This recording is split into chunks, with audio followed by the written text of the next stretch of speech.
accident, you need a lawyer, and you deserve an advocate. Because every accident has a ripple effect. It affects your time, your health, your ability to make money, everything. That's where the advocates can help. Speaking with an attorney is simple and 100% free. We're available 24/7 for your convenience, and we'll take on the claims process so you can rest easy. Because you're not just a client to us, you're a person, and you deserve the best help you can get. You deserve an advocate. This is The Monty Show, the truth in sports talk streaming. When you want unbiased opinions about your favorite team without the spin, all you have to do is find The Monty Show, streaming live and available 24 hours a day, 7 days a week on YouTube.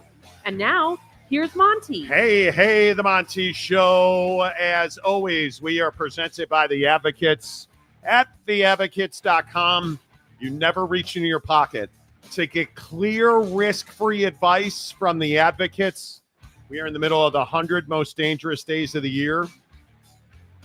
Whether you are on a bicycle, on a motorcycle, please be careful. If you're in a car, be mindful of those on two wheels. And if the worst happens, have The Advocates on speed dial or get to theadvocates.com where you can chat with an injury attorney 24/7, 365. And it won't cost you a dime, see, because you don't pay The Advocates unless and until they win your case. Jake I'm just going to warn you guys right now. 2 holes besides being in a polka dot shirt, is very upset about the Halleburton last night. His guy, 2 holes. His dude, completely choking, falling apart, not able to carry a team. Doesn't sound like a star to me, Jake.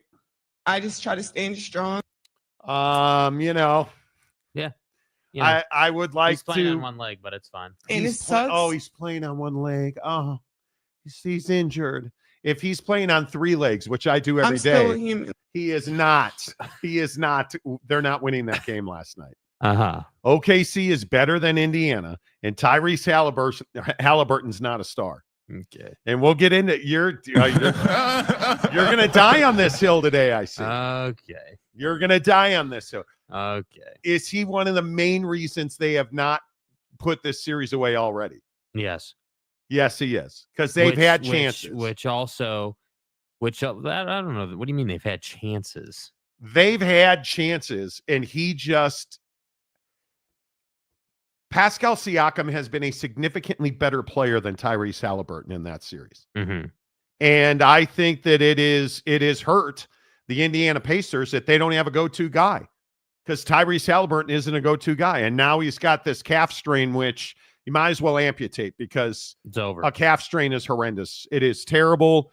If you do not treat it well and respect that injury, it turns into an Achilles issue. Like, it's the worst of the worst. It is a terrible injury. If you're somebody that runs and jumps, a calf injury, it is the worst thing in the world. And I think it's just another built-in excuse, and we're going to get a look at this tonight with McDeasy. My guy, Jake, walks in the studio today and he's like, well, how bad are you going to feel when he's not playing for the Oilers anymore? The dynasty is not over. Well, the Oilers have never been a dynasty, unfortunately. This cup game tonight, I think it's more than just about the cup tonight. I am leaning your way a little bit more on this, because I think if the Oilers lose, the series is over. I think Connor McDavid very well could be traded. And I think you have to burn McDavid and Draisaitl to the ground. And as well as Stu Skinner has played at times in this series, you probably got to update whatever is happening between the pipes. You're just not as good as the Florida Panthers are. It is as simple as that. And how are you not as good as the Florida Panthers when you have 2 of the best players in the game? Well, look, I think the issue is, that the depth, like if you've watched the series, that the secondary player for the Edmonton Oilers has let them down something terrible. Taking penalties, not moving the puck the way they need to. Pucks in, pucks out. It's been a real problem for the 3rd and 4th line for the Oilers. Like, there just hasn't been enough from the bottom back to, like, I would even say the top 7 guys on the bench on the roster that night There just hasn't been enough. That gap has been too big, and I think Florida's taken huge advantage of that. And there have been multiple times in this series and last year's series where Florida drew penalties on the lower end guy on the bench, and that caused problems. And so it's all great. We can sit here and be like, oh, well, game 5, they came back. Yeah, they got their doors blown off. But what has Florida really done to leverage the Oilers? Well, they have put all 87 guys on the roster out on the ice with Connor McDavid. They have taken their top 3 D pairings and kept them fresh and made sure that anytime McDavid or Draisaitl are on the ice together, that they have fresh legs and their top pairings on the ice with those guys.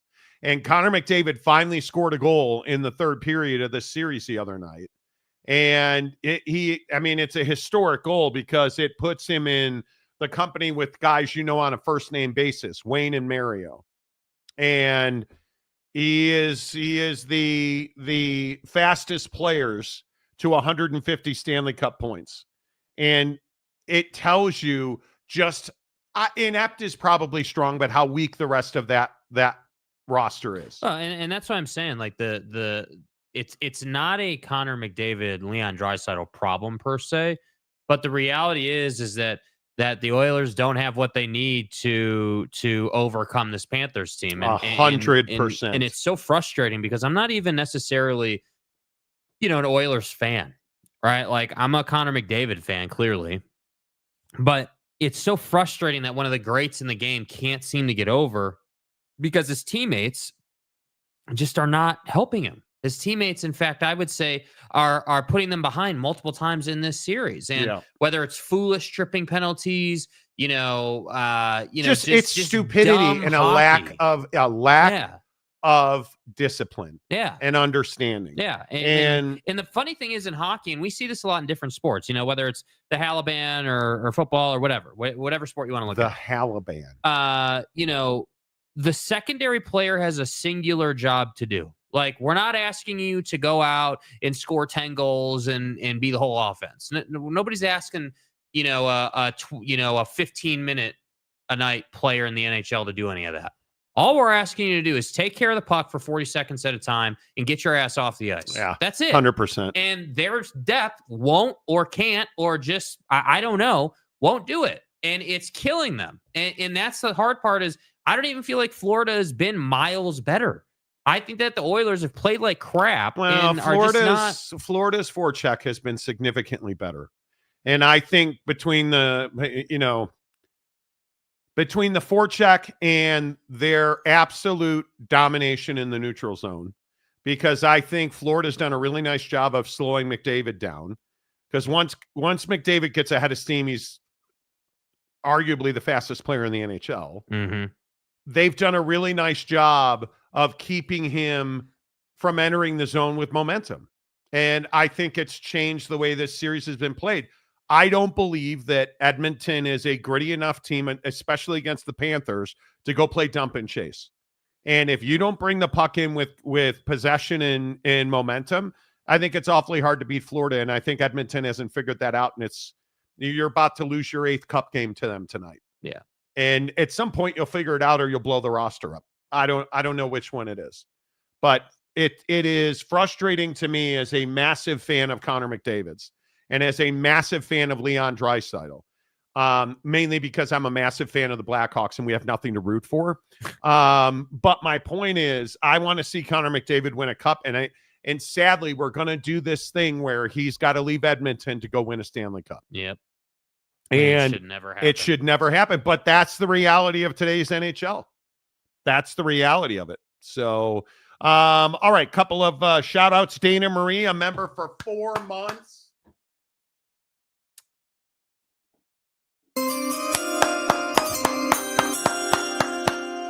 Good to see you, Dana. Hey, fellas, have I missed much? No, nothing at all. Not really. No, nothing. Delaric says, hello, Delaric. Hey, look at that. The Monty Show mechanic, Mr. Preston. So, dude. Welcome to the Nightmare. Good afternoon, fellas. Looking forward to another great show. Yes, everybody, please hit the like button. Do it. It really helps the channel grow. TJ Beck, my guy. Guys. don't start with Tarleton State. If Tarleton and Texas State played against each other, would anyone know? Kind of like a tree falling in the forest. You mean like a bear taking a dump in the woods? So the third comment's already digging in to Texas State. You know. Greetings, program, Big Blue Horses says. No, the PAC is now and forever a G5. Okay. PAC talk. No, Monty, no. What would you like us to talk about? Please. Well, and I think this story about whether or not the Pac-12 is a power conference is something that everybody's talking about. And I think, you know what I think is one of the big talking points here is not Texas State, but Memphis. And you guys asked a couple of days ago, hey, what's Memphis doing? Hey, can you dig into that? We've dug into it. And I think the power conference autonomy is really important to long-term prosperity. I think it's a huge deal. And I agree with Mike Smith. Hit the like button. Show some damn respect. Right? Lobes fan game? Do it. No, you know what? Luis Enrique, I'm not here for this today. Corey Hamill, let's go. Game 6 tonight. Let's go Oilers. Let's go Oilers. Any chance they win this game? I don't think so. I just don't think it's going to happen, dude. Jay McClanahan, hello. Phil Venzer, he's pissed off every day. Tonight, the cup gets raised. Phil Pritchard is in the building. Yes, he is. Yes, he is. Brandon Big Pontiff, with the hard cap, you need to reset your cap in order to have depth. Florida is heading for cap hell that destroyed the Blackhawks. Yeah, but they're going to have a couple of cups. That's the process. Yeah, and you would trade cap hell for a couple of cups. There's simply no question about it. The Hawks did. Yeah, and they did. And Florida's trying to. And sexual assault scandals and stuff. But that is what it is. But I think it's very interesting to see what Edmonton does tonight. How hard will Edmonton play tonight? Because it is a foregone conclusion, in my opinion. This series is over. I don't need another Amazon Prime special showing Connor McDavid saying lock the F in at intermission. And being pissed off at his teammates during intermission because they're playing like crap. Oh, it's hard to watch. Florida has 3 quality lines. Oilers have 2 players and are trying to win with 1 line. Well, I think Florida legit. How deep are their forwards? They're not 6 deep. That's certain. I mean, I guess we can sit here and go round and round, but the big Lubbock. How can Texas State be the 7th school in Texas already? It's 14 minutes into the show. That's right. And Texas State is taking strays. Just a beating, bro. Now, for the record, I'm not the one taking shots at Texas State. Yeah, we didn't start this, bro. Don't come in here because Buddy's going to come in here at some point. Listen, we're the 47th best school. Guys. Below the 78th degree mark. How can Texas State be the 7th school in Texas when there are 7 P4 schools in the SEC, Big 12, and ACC? That's what I'm saying. Yeah. I mean, great question. Florida just plays grittier than any team. They get you down in the dirt, then beat you with that experience. They do. And you're not going to compete with Florida. You're not going to compete with the Panthers with Corey Perry and Evander Kane. That's the difference in this series. And it hasn't been Kachuk that's been dominating for the Panthers as much as, and I hate it. I'm a huge hockey fan, and I just cannot stand that Connor McDavid they cannot find a way to get torched 5-2 at home. It's embarrassing. And again, you look at the goal scorers. Who is it? It's a guy like Sam Bennett, right? That is contributing in a big way. It's Marchand, who they went out and got. And the hard part is I feel like the Panthers with these guys are able to just, because you talk about their forecheck, and I agree, their forecheck has been better. Yes. But part of the reason their forecheck has been better, in my opinion, is because of the fact that the Oilers are not moving the puck quickly. Like, I watch these games, and I'm like, My God, like move the puck, get the puck out from behind your net. There's this old saying of, hey, whichever end. Puck's in, puck's out, man. Who's ever net we're playing behind more is going to lose that game. Yeah. And that's what this series has been. And yes, the Panthers made an adjustment. You talk about getting into the offensive zone with pace and momentum. They've been hitting Connor McDavid coming into the zone now, which they should be. So I don't know how you change that. All I'm saying is, like, where's the Evan Bouchard one-timer? He's got one of the best shots, and we haven't seen it. They just have not played. And you're seeing Pickard now for Edmonton. You cannot possibly tell me that you give up 4 goals in 18 shots, and we're supposed to believe that you're in good shape when Bobrovsky is giving up 2 on 21. Like, I'm just not here for it. And it is really frustrating. Anyway, I think the series ends tonight. And it's what is that? 8 Eastern on TNT, which is interesting because I still don't consider TNT a hockey channel, but I think they've done a good job with it, though. I could be wrong. Yeah. Fanboy Prime, as a Texas resident. Oh, dear. I think there are more Texas State fans in the Monty Show chat than there are in the state of Texas. Damn. Wow, did you turn that comment around? Jesus, dude. I had some questions about where that comment was going. Noel Monties. All right. Without further ado, I appreciate you guys indulging us, talking something other than college football burning to the ground. Forbid. I know. We would talk something else besides, college football. I know. And we did it. I'm proud of you all for getting through That's not going to take place here. It just did, Coach. So, I don't know what to tell you. Because we are, everybody always says, you guys just hate Texas State. Mm-hmm. You're a Mountain West show. You're a Mountain West. You're a fat Mormon who's dying. You're a fat Mormon who's dying. Jake? Yeah. Play the drop. Do you guys see what I have to deal with? No. Erroneous. Oh, that's erroneous right. Erroneous on both counts. Erroneous.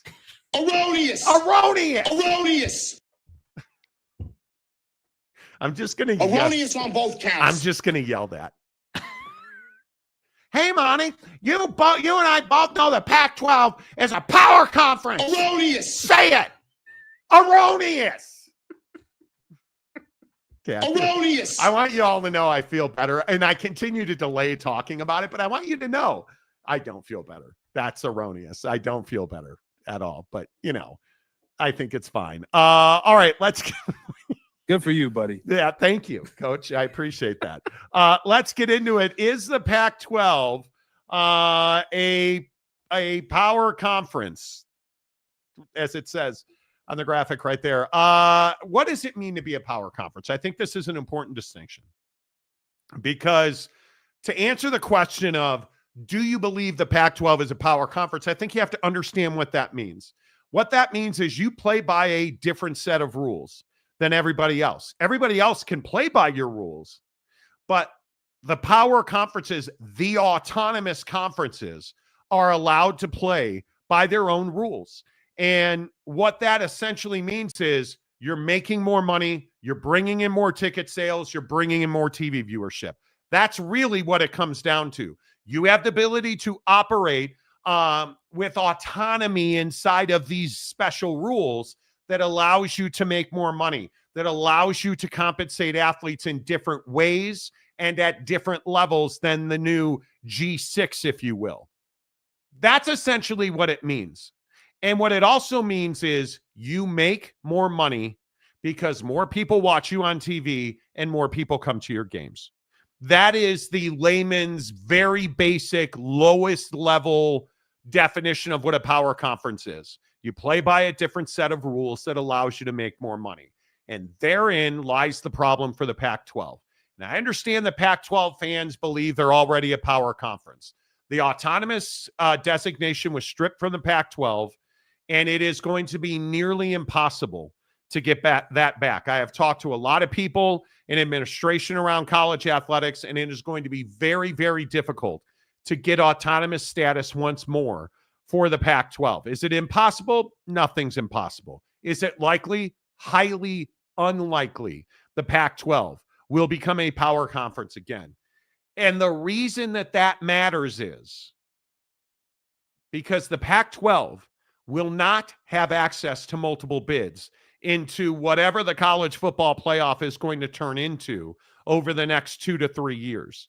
That's the biggest issue because, again, we know just getting into the college football playoff is a windfall of millions. And if you win games and you win multiple games, we're talking about tens of millions of dollars moving forward. So it is a significant financial ceiling if you are not designated an autonomous conference, which I am told is unlikely to happen for the Pac-12. You look at all of these circumstances, and I don't know what it will take, but it's not going to be a conference built around Boise, Idaho. I think that is the single biggest issue facing the Pac-12 is you don't have large TV markets, so you don't have leverage to make more money through your media rights deal, which will allow you to play bigger games on bigger television networks, if you will, or broadcast platforms, if you will. So you are limiting yourself.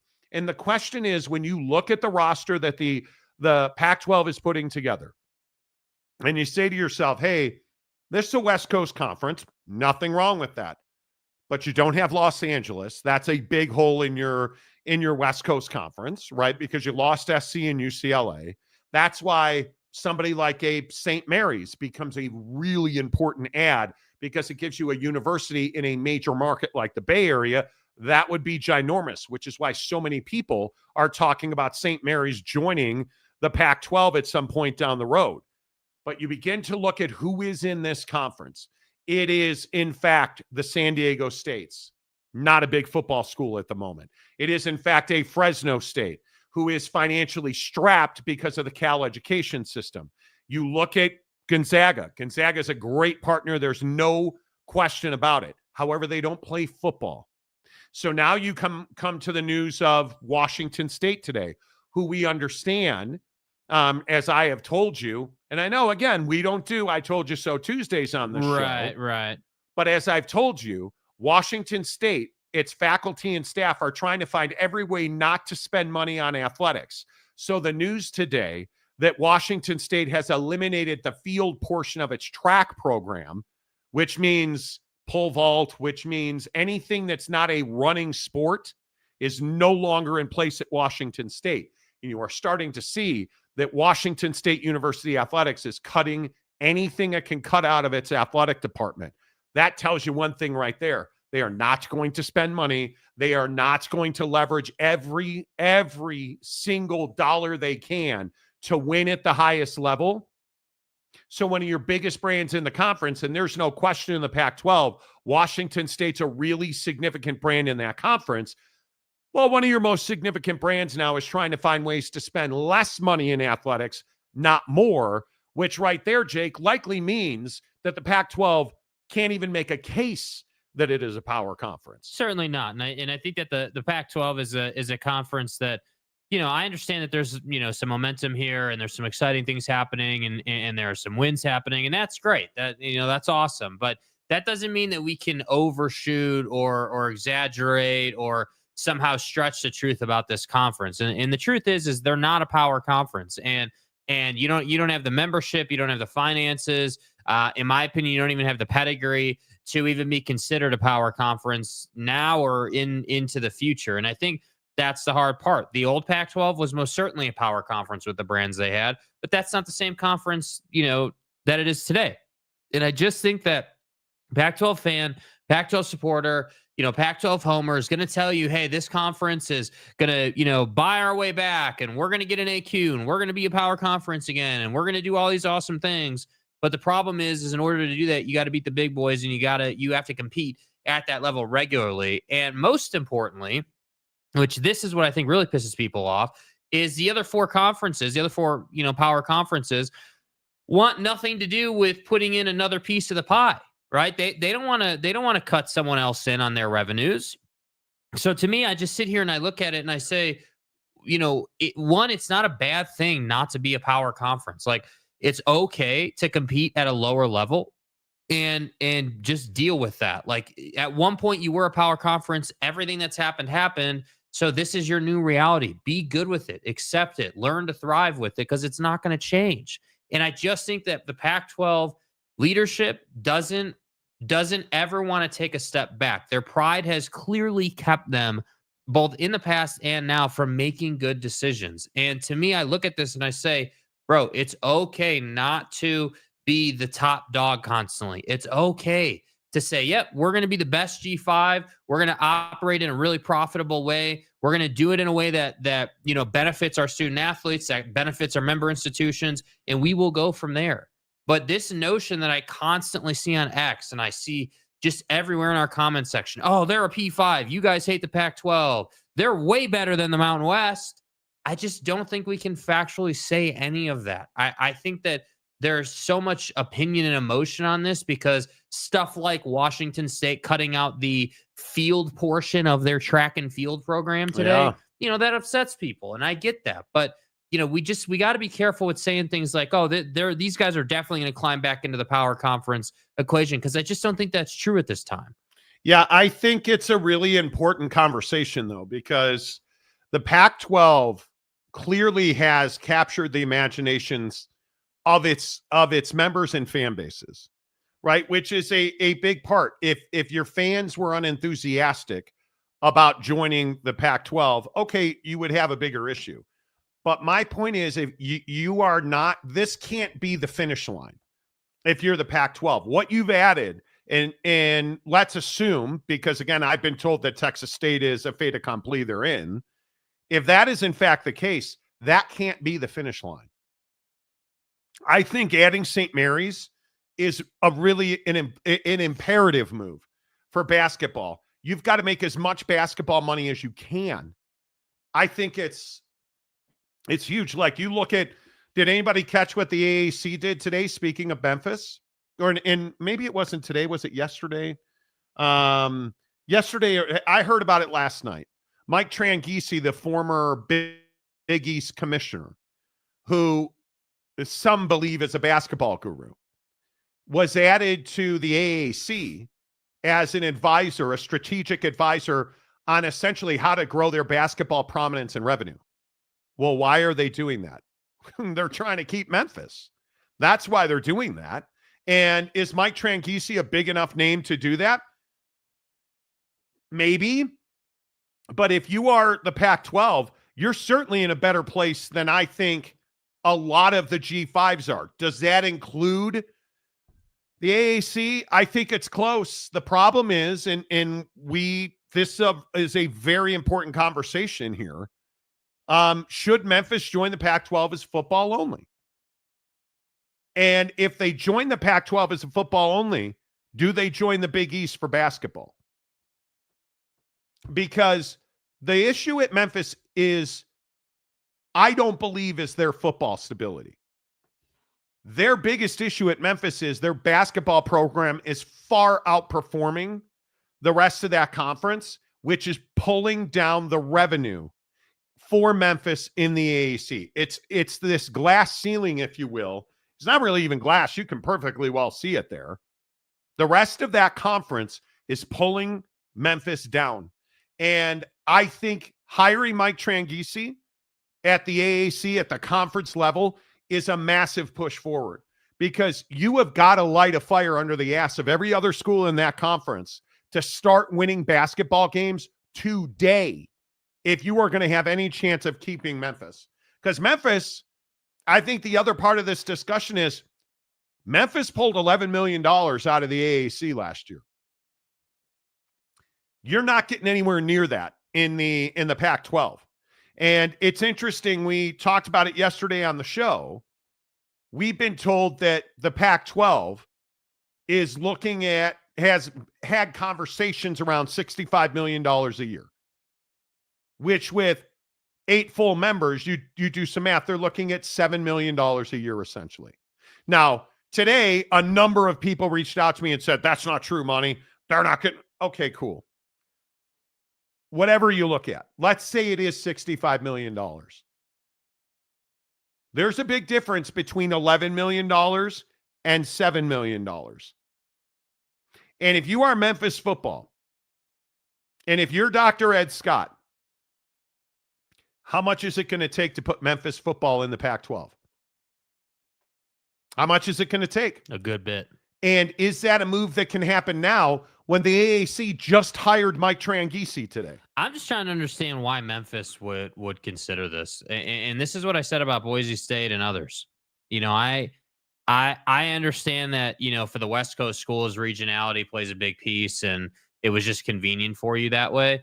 But even if you just look at it on like quality of conference, like I'm not convinced. I'm not convinced that the Pac-12, you know, and the makeup of this conference is just somehow, you know, like this great conference with a super bright future. Like I look at it and I say, the Pac-12. Yeah.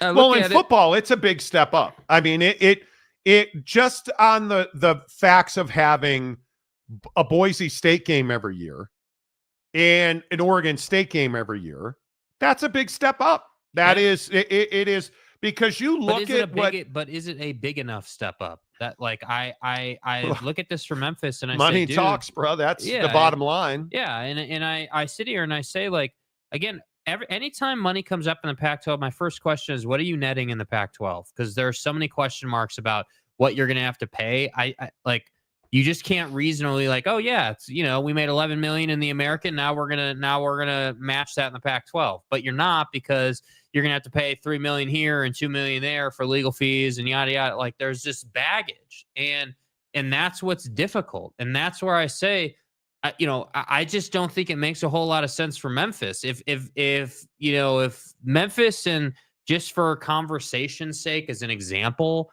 you know, if it was the Big 12 in Memphis, okay. Now we at least have some regionality. You know, now I can say, okay, cool, you're in a power basketball conference that, you know, you're not going to win that conference, but, you know, you're going to play a lot of high profile games. That's clearly going to make your program better, you know, and yeah, you'll be low on the totem pole in football, but, you know, again, you still have opportunity there, and you want to talk about bigger high profile games. The Big 12 can offer you that, but again, that's not an option to them. So that's why I say this whole thing, like, you know, Pete Thamel putting out this story Sunday night talking about how, oh, there's consolidation happening, and, you know, this school leaves there, then what does that conference do? And it's the domino effect. Yeah, but we've been talking about the domino effect for like 10 years, dude. Like, it's not surprising that consolidation is taking place. And that's why I say, if you're a fan of a school that doesn't seem to be taking winning seriously, or doesn't seem to be taking, you know, money and revenue generation and winning games and all of that seriously, you have a problem, because eventually every school is going to be in a realignment conversation. And I look specifically at Memphis and I say to myself, your problem is basketball. You're playing at FedEx Forum in front of 10, 11,000 fans. The problem is you go on the road and you're playing in a shoebox that's got 5,000 fans in it. You're playing in front of really small crowds on the road because USF doesn't draw a big number. That's a problem, man. You're not making the money because you're not getting the matchup, and you're not getting the matchup because the other schools in your league aren't making the money. And I think it is a really big problem for Memphis that the rest of the AAC doesn't have a gym, doesn't have a fan base in basketball, doesn't make money, doesn't win enough games to lift that conference up. Like, that's a problem. And if you're Memphis, you're so committed to your community, and your community loves.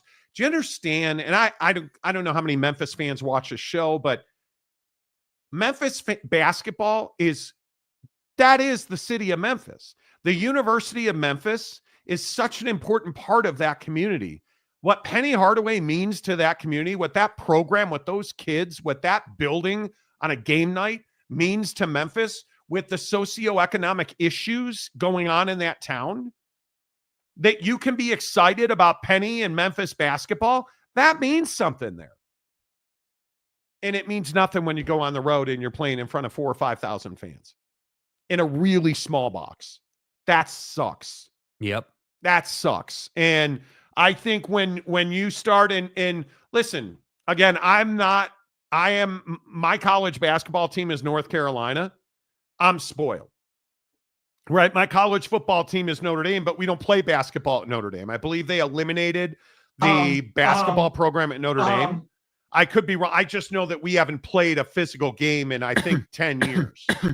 I could be wrong. Yeah, maybe. I'm just a red ass. Notre Dame, our mother. But growing up a Jordan Worthy fan, Sam Perkins, Big Smooth, right? Like, that's my basketball school. So I'm spoiled. Can you imagine being a Memphis fan trying to play a big game and you're flipping on the TV for a road game and they're at South Florida in front of 4,000 fans? That's not great. And I don't mean to belabor the point, but I understand why Memphis is looking at alternatives. And I think it is a really good alternative because you can say what you want about the Pac-12. The Pac-12 is going to be a solid football conference. It's going to be top heavy. I don't think there's any doubt. And I have to believe at some point, J.D. Wicker will pull his head out of his ass and actually build a football program. Don't get too excited now. Probably not. But I have to think at some point you start looking at what Bronco Mendenhall's got at Utah State, and they're going to come out of this federal investigation lawsuit, Title IX thing. Mm-hmm. They're leaving that behind. I have to think that Utah State with Bronco Mendenhall will build a football program. I have to think that Boise's going to keep doing what Boise's doing. I have to think that Oregon State's going to do what they're doing. If you've got 5 teams in a conference the size of the Pac-12 that are legitimate 9, 10, 11 games every year, if you can win that many games with 3, 4 teams, you're one of the better conferences in the country. But is it enough to get Memphis to join as a football only? Because you're probably going to have to pay them significantly more than you're going to pay most of the teams in that conference. Because I don't think $7 million is getting it done. How many times are we going to say that? Well, how many times are we going to say, they got to pay them more to get them to join? Like, yeah. I mean, Gonzaga's getting a full share allegedly. Boise State's going to get more. San Diego State, obviously Oregon State. But Memphis has legitimate leverage to go to the Pac-12 and say, well, join us at football only. Now, you can only do that if the Big East agrees to take Memphis basketball. And that's a big question. That's a very big question. I was listening to a podcast the other day, and I thought the point was very well made. Does the Big East really need Memphis basketball? And would it take Memphis as a member? I think that's a huge question because you start looking at the Big East and you say to yourself, well, breaking news, the Big East is a pretty flipping good basketball conference. And you start asking yourself, if I add Memphis to a list that already includes the Johnnies, who were 11th in the country last year and won 18 games in conference, 31 games total, and Creighton and UConn in a down year winning 24 games, Marquette, Xavier, Nova, Georgetown, Butler. Okay, are you better than Seton Hall? Not historically. Right now, certainly you're better than Seton Hall. You're better than DePaul, Providence, Butler, Georgetown, right? But now you start getting into Villanova. Are you better than Villanova at Memphis? I think that's really close. Depends on the game, I guess. Yeah. I don't know. I think it's very interesting. I don't know, This is what I mean, though. Like, I think that, it's worth the conversation. It's worth looking at. But the Pac-12 is still not a conference where you're like, oh, yeah. Yep. No doubt about it. We want to be there. Makes sense. It's an upgrade for us. That's just not the case, man. That is just not where things are at. And again, it's not hating. It's just saying, like, dude, if you want to be a power conference, you're going to have to prove that you can actually win and operate in that way. But the reality is, let's say you did all that. You're still not going to get the power conference designation, if you will, before major change happens in college football. So the main point that I have about this today is who cares if you're a power conference or not at this point? The only thing that should matter to you is surviving and being around in 3 seasons, because I'm telling you, that's not a guarantee. Yeah, I agree. It's just not a guarantee at this point. If you win and you bring in additional revenues, then yes, you have a strong case and you're probably going to be fine. But dude, if let's say Boise State flames out this year for 6 wins or 7 wins, somehow they have some terrible year. Like, that's crushing. Yeah. That's crushing, dude. Yeah, and I think this whole conversation, I don't know what length of time are you comfortable committing to the Pac-12? Did you sign a 5-year grant of rights? I don't know. You don't know what your media rights are. Well, you can't tell me these schools are doing 10-year grants of rights. There's no way. There's not a chance in the world. No way. That just is not. That's not possible. I don't think that's. I think it's a 5-year. The bigger question on these grant of rights is what's it cost to get out. I think that's the single. That is the single biggest question that people will ask. What's it cost to get out?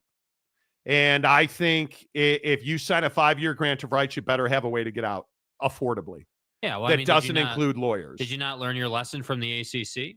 Right? I mean, if you're going to sign these deals, yeah, you have to have a way out. And I think that, again, this is my point. Like, if you were negotiating with the Pac-12, did you not do that in a mental place where you're like, yeah, we should probably have some protections just in case, 2 seasons from now we want to get out of here, or we need to go back or whatever. Like, I don't know. I don't trust the Pac-12 to operate, in a super professional, high level capacity. I would expect, though, that the Mountain West schools joining the Pac-12 would have had the forethought to say, okay, yeah, we should probably have an out like 2 to 4 seasons from now, just in case. And that can't be, a gazillion dollar out situation.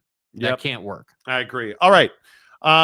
Let's get your thoughts in here. Shane Dunning, who wants to be known as Shane D. Shane D. What's up? Oh, okay. Please don't suck with this comment, please. No pun intended. If Memphis is so serious about leaving the AAC, why did they recently sign such a strong grant of rights? They did not. Dr. Ed Scott, who was on the show, point blank said the grant of rights is what it was. We asked him directly if there was a new grant of rights or a commitment. He said no.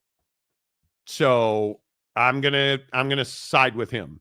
Boys, if Gonzaga is getting a full share, doesn't that just continue to set their basketball and other programs on a higher level than any other school that has football? It does. Gonzaga. And it's something that Gonzaga has had to, I think, bear the burden of for how long? Because in the WCC, Gonzaga was certainly, I like Gonzaga, carrying the water in that town. Yep.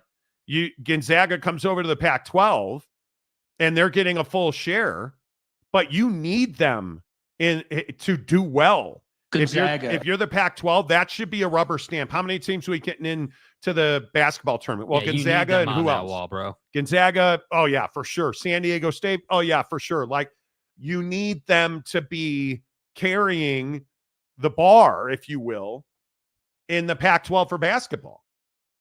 I don't think there's any doubt about that. That's hugely important because the Pac-12, and I know people disagreed with me when I said this yesterday, I would be stunned if on a yearly basis they weren't a minimum of a 4-bid league, because you've got Gonzaga, San Diego State. Those right there are 2 really good programs. Utah State's you don't know this, but Utah State's a really good basketball school. Boise has been a solid basketball school. I mean, I think the Pac-12 is going to be a 4-bid league on a pretty regular basis. We'll see. So, yeah, and you still have to go out and, You still got to go out and dribble the ball, right? Like you got to go play the game. Yeah, it's certainly good potential, though. But what would make us think that any of those schools are going to backslide? Well, let's see what the money is. But my guess is they're not going to backslide very much in any way, shape, or form. So I think if you're getting 4 teams in on a pretty regular basis, you're making money in the Pac-12. It's one of the things, in my opinion, and I think Lori Navarro has talked about this. Yes. It's one of the things that it's 20% of your media rights deal. And then don't forget, all of those tournament shares stay in the conference. They don't stay with the team. So just because Gonzaga is in the tournament doesn't mean Gonzaga gets all that money. They get a lion's share of their money based on what our sources have told us they've negotiated. But the conference is the one reaping the benefit there in the distribution. So it matters that the Pac-12, and really if you're the Mountain West, it matters that the Mountain West find a way to continue being a 3-4 bid league. They really need that. Really, really need that. You look at San Diego State's run a few years ago. That was huge for that conference. Yes. So that matters. Mike Smith, Mountain West rules, Pac-12 rules. Well, Mike. Why are you choosing violence today? Let's see. Timothy O'Hara. Is the Pac-12 will not be a basketball conference unless they put UNLV, Nevada, and New Mexico in the Pac-12. Why would they? What does that mean, a basketball conference? What does that mean? The power of the Mountain West Basketball Conference will be in the Pac-12. I have no idea what you're talking about. Maybe you want to restate that. I think the Pac-12 has a chance. Like I just said, if they're 4 bids every year, dude, that's really good for them. Back 10. Really, really good for them. And if you're the Mountain West, I think there is this belief that UNLV is still in play. UNLV just signed a new grant of rights. Yeah, they're not in play, dude. In the Mountain West. And our sources close to UNLV continue to tell us there's no reason for them to take the financial risk to try and leave that situation. They're guaranteed good money. The conference is moving its headquarters to Vegas. Why would they do that? They wouldn't. There would be no reason for that, in my opinion. Let's see. 1/3 of the AAC plays basketball in high school gym, and that's no joke. They're small buildings. Absolutely, they're small buildings. Joseph Harper, how about the AAC and the Pac-12 merge? That would be the biggest coup of the year. Yeah, I don't pretend to know what the Pac-12 is thinking in merger talks. Bro. It's wild to me the Mountain West and the Pac-12 did not merge, and it's because the Pac-12 said no. It's wild to me. But what do I know, right? I'm convinced Memphis wants out of the AAC desperately, but are willing to sit it out, waiting to see how the final big SEC expansion moves work out. I don't think they should be in any rush. We've told you on this show, I think Memphis has really strong leadership in Dr. Ed Scott. I think that community supports Memphis. Memphis should be in no rush here. What they do with football and basketball and their other sports, like this is, I think a lot of people think that Memphis is just a basketball school that plays football. Nothing could be further from the truth. They have a really solid athletic department. And I would be shocked if they acted hastily because there's just no reason for it. None. And smart business people don't act in haste. Dr. Ed Scott and that leadership there is not going to act in haste. They've shown you already that they are business folks. They are not people that are like, oh, that sounds good. Look, a shiny object. It's not how they operate there. What did Ed Scott say? He doesn't operate in a what if scenario. Yeah. Right? Like there are no, well, what if? Well, we don't do what ifs. What's it look like? How much is that check going to be every year? What are we making? What are our kids going to go through? I don't live in a what if scenario. What is the travel going to be? How arduous? How expensive? What am I going to have to pay in human costs? Like it's a lot more than they're desperate. Let's go. Right? I don't think so. Mike Smith, Texas State would get the PAC a deal worth 5 times than its current deal. I mean, that must be it, dude. Oh, I win. Google me. Oak State James. Okay, you're coming off of a day where you said some stuff that got you racked. Really a clunker yesterday, bro. Right? Like, and you're going to stay on brand. Stay hard. Like, I'm sure that's what you're going to do here. Guys. The ops building at Texas State is really quite something to behold. If they put an IPF on top of FedEx Forum in Memphis, the whole Pac-12 could just live on that rooftop. If it fits a chips, Monty, come on. You know what I'm saying? Okay. When the Super League happens, 64 to 70 teams, the West Coast teams like USC, UCLA, Oregon, Washington, Cal will rejoin the Pac-12. The travel is too much money except for football. I can't, bro. I can't help you, dude. So let me get this right. You think USC and UCLA and Oregon and Washington are going to take massive financial pay cuts to join the Pac-12? I mean, it's got to be $30 million. From the Big Ten down. It's got to be a $30 million pay cut at a minimum. Yeah, we don't want to be in the Big Ten if it's not for football. James, do you really think Stanford and Cal are going to take $20 million pay cuts at a minimum? At a minimum. Not a chance. And have you seen anybody get out of the grant of rights in the ACC? No. Because it doesn't work that you don't just get out of grant of rights. Like the West Coast teams will rejoin the Pac-12 in non-football sports. What is the mechanism? It's a hell of a drug. What is the mechanism to make that happen? Did you get into the rectory and drink all the wine today? Did. Is that what happened, Pastor James? Cocaine and hookers, my friend. James, well, let's not go that far. James is a pastor who is quite literally writing a book about pedophilia in the priesthood. Hi, this is James. Welcome back. So my guess is you broke into the rectory and drank all the wine today when you make comments like this. I could be wrong. Sign stealer guy. I'm just saying. Yeah, wine stealer guy. Weinstein. I'm just saying and saying stuff. Such as in like USVA guy. Okay. Speaking of basketball, it's a travesty that a merger is not happening between the PAC and the Mountain West. Agreed.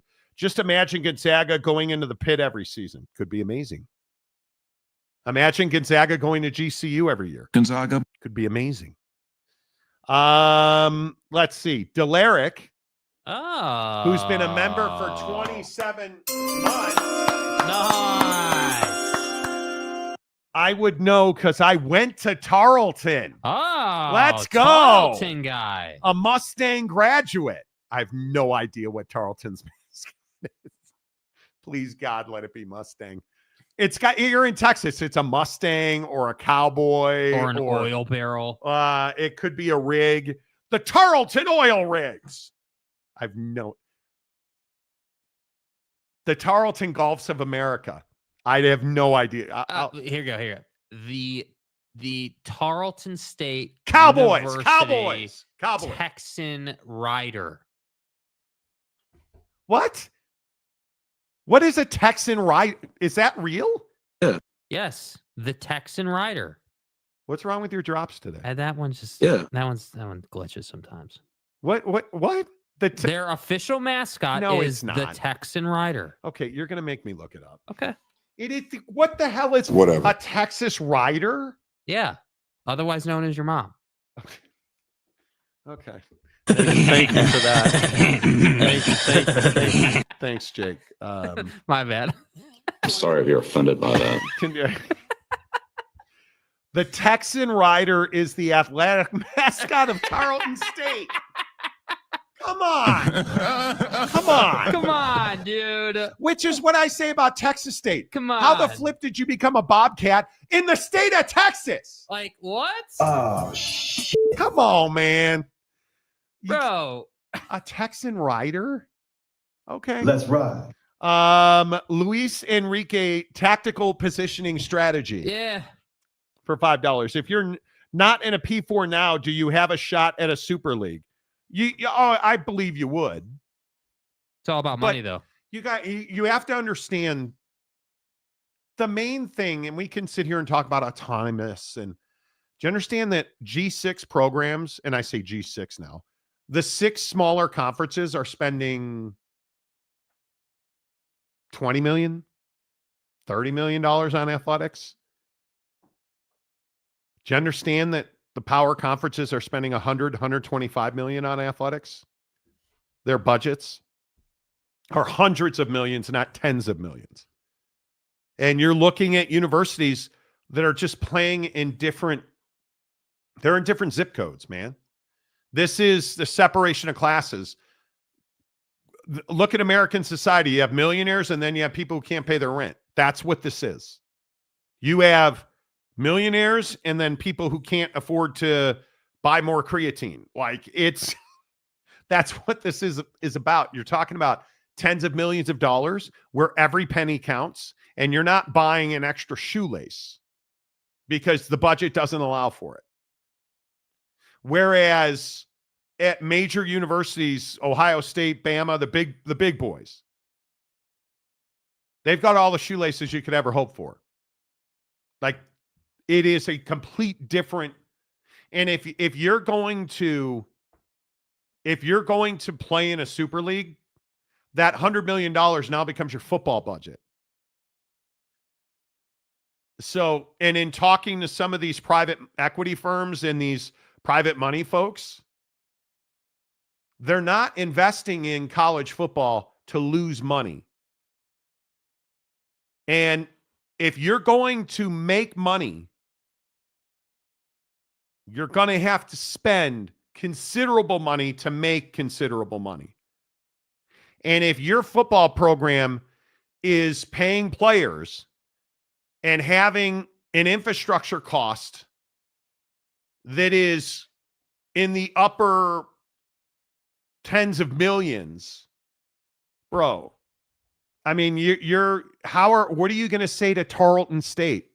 The Texan Rider. Excuse me. What are the Texan Rider? Not Riders. It's Texan Rider. The Texan Rider. Put an S on it, sir. My point is, you're talking about a lot of money and a lot of disparity. And I don't think people understand that. The Pac-12, the money that it would take, Washington State doesn't have the money to be a power conference, an autonomous conference team. Their faculty and staff, their leadership does not want to spend that money. Nope. And I know that Washington State fan probably really hates that. And I'm sorry you really hate that. It's true. Right? I'm sorry you hate that. But that's the reality of playing football in a top tier program. Greg Hawkins, the Plowboys have 25 rodeo national championship. Respect the name. Sorry, the Plowboys. Okay. The Texan Rider of Tarleton State. I don't even know what you say to that, dude. Fanboy Prime. Is 2030 when Texas State leaves the Pac-12 to join the Super League? I believe it is. Boy, you are on the haterade today. Johnny Gonzalez, Texan Rider, is a lethal left-hander out of Wisconsin with a wicked cannon for an arm. And let me tell you something. His 3-6 curveball, that Texan Rider kid, we actually know people who named their kids after the city that they were conceived in. Can you imagine being Dallas? New Orleans, Johnson, present. Like, bro, why do people do that to their kids, dude? This is my brother, New Orleans. This is my sister, Tampa. And this is my other brother, Clearwater. Present. It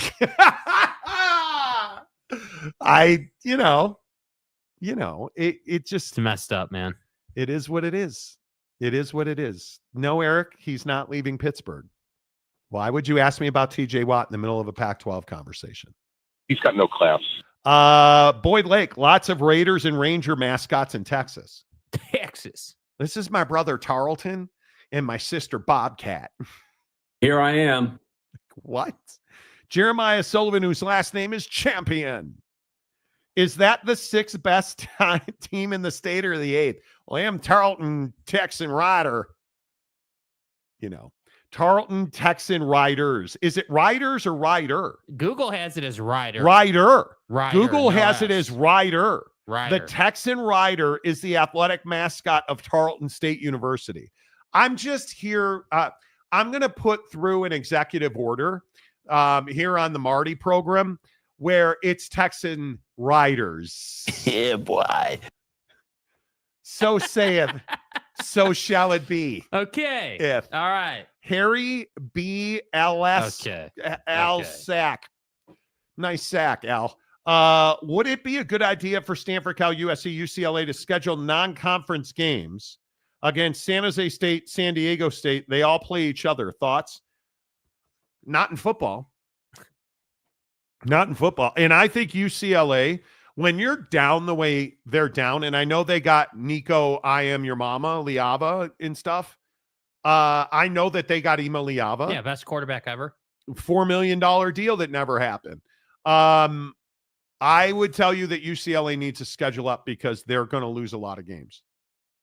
And when you're losing games, you better be losing to good football teams.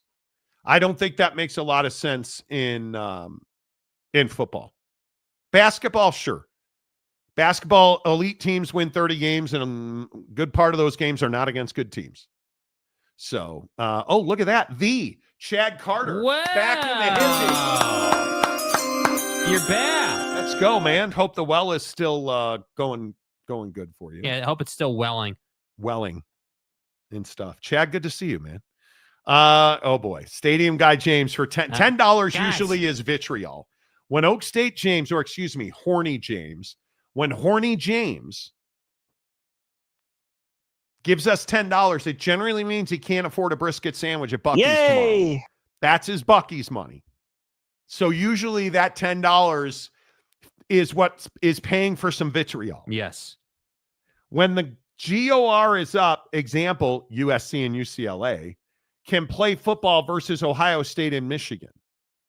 Super League will pay them big money, but it doesn't make sense for West Coast teams to send softball or track and field to Rutgers.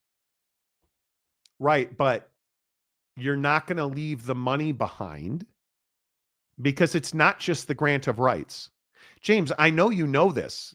Are you, again, stay out of the rectory. The money that the Big Ten makes is not just TV money. It is branding dollars. It is streaming dollars. It is radio deals, merchandise sales.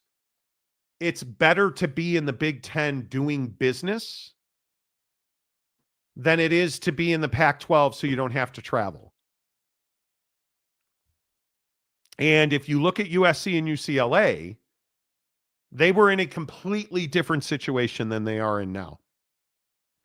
This is akin to taking a demotion at work and a massive pay cut and being like, yeah, that's fine. Mortgage will get paid. We'll figure out how to keep the lights on. Whew. Thankfully, I don't have to drive to Winnetka. I can just go down the street to Evanston. Yeah. No, it doesn't work that way. You're not going to take a pay cut. I'm going to guess, with Stanford's endowment, and I know factually that Stanford spends more money to support their student athletes than just about any other school in the country. Academically, equipment-wise for academics, like the humanity that Stanford spends money on to make sure that they are taking care of their student athletes on the road. They're not going to take a huge write down just so that they. For what? You're talking about 7-8 years. Like, that doesn't make any sense, man. And hey, maybe you're right. James hates it when he says things like this, and I'm like, well, Ollie Gordon's not winning the Heisman Trophy. You just shout down everything I say. No. No. No. Me? No. Please. But you think through the things that you're saying. A lot to ask. Think through what you say before you spend your Buc-ee's money to make a comment. You know what I mean? Like, Wasikowski for $5. Stadium guy James. Okay, so now Eric has paid $5 because James spent his Buc-ee money on his show. So nice job. See, so now we've got $15 in revenue just from James. Nice job, dude. You know, James has donated. Now he's got people responding. So good work. And Eric showing that even though he can make comments that this man was a bona fide scrub, generally make people want to hit you in the face with a 2x4. A lot of times, Eric Wasikowski is really smart. Big Ten 2030 grant of rights is valued at over $10 billion. Why would Oregon, USC, UCLA, and Washington leave? To go play Oregon State and Washington State, who they already play every year. That makes no sense. And Eric, I think you would agree, the Big Ten had a resurgent basketball season last year. And you would assume, if you look at the business of the Big Ten and the SEC, oh, that's right. Didn't the SEC, do they play basketball in that conference? I seem to remember the SEC having the most teams of any conference in the basketball tournament, but I could be wrong. I mean, won a national champion. But yeah, I know what time it is. You look at the power conferences. What do all 4 conferences do exceptionally well? They play basketball. The ACC down, had a tough year. Last year was not a good year for the ACC. Nope. Big 12, SEC, and Big 10 all had really good basketball seasons. So why would you walk away from that? And I would also remind you, they kind of roll around on the mat and sweat on each other pretty well too. Wrestling's not bad. Soccer's not bad. Stick and ball sports aren't bad. Like you just have to put some thought into those things, because it's really bad business to leave the Big Ten. And I know this is You're shocking. Not leaving that conference, bro. You're not. And then Chewy Gonzalez. Chewy. How about your boy Ohtani last night? Yeah. He celebrated Ipe going to prison by giving up a run last night, I believe. He's the best pitcher ever, Monty. Now, I'm not saying that wow. Ann Burrell, the famous Food Network chef, died. Oh, no. That's brutal. Bummer. I watch too much Food Network. Anyway, okay, let's move on to live people. My point is... Well, this is an above-ground show, Monty, so I'm going to need you to focus. Too much? My point is, Shohei Ohtani got back on the bump last night. Yeah. I don't think he looked bad, because he did not look bad. He's got some work to... Mahomes, he looked rusty. He's got some work to do. And the reports of him dominating in those bullies, turns out when you're throwing live batting practice, it's a little different than a live game. Shohei the money last night, 1 inning, 2 hits, 1 earned, no strikeouts. 28 pitches and only 16 strikes. Okay. And okay.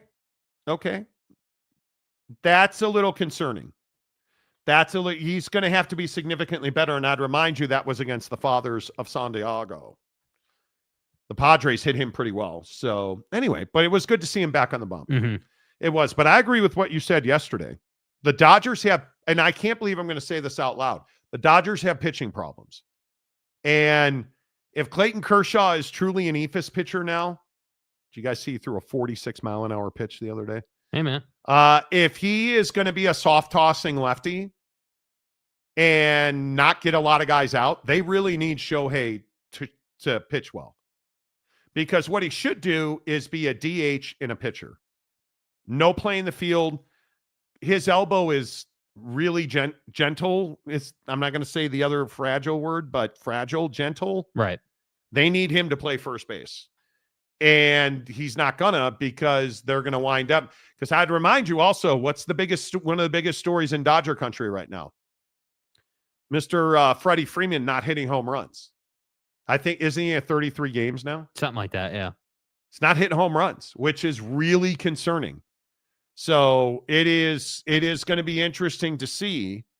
And I'm not saying panic over the Doyers. I wouldn't panic, but I don't think they're this, like right now, today, they're not the dominant Dodger team that we all know and love. They have 44 and 29, and they've scored a ton of runs. I think they're still number one in baseball. They are by a lot. Offensively, they're also one of the worst pitching staffs in the National League. It's the injuries. You're torching these guys' arms by asking them to throw 100 and then throw a bunch of breaking stuff, and it comes back to get you. Yeah, it is rough when you look at runs against. Have you guys seen how bad the Colorado Rockies are? The Colorado Rockies have given up 446 runs. How? Only two teams have given up plus 400 runs. The Athletics of Sacramento. And Colorado. Do you guys know there's one team in baseball that doesn't have a city designation? Chicago Cubs, Houston Scumbag Cheaters. That would be the Athletics, who play in Sacramento but got kicked out of Oakland and aren't in Las Vegas yet. Okay. But the Dodgers have given up 331 runs, given up more runs and beaten by the Angels, Orioles, Nationals, D-backs, Marlins, A's, and Rockies. That's not good. That's not good. That's not good at all. And when you look at who's given up the least, it's who you would expect: the Texas Rangers, the New York Mets, the Scumbag Cheaters from Houston. Surprisingly, the play at Steinbrenner Field Rays. Now, if the Rays could hit, that would help. And then the San Francisco Giants, who just made the biggest trade of the offseason. So, Dodger fans, I would be careful. Mark's Style Adventures gifts one Monty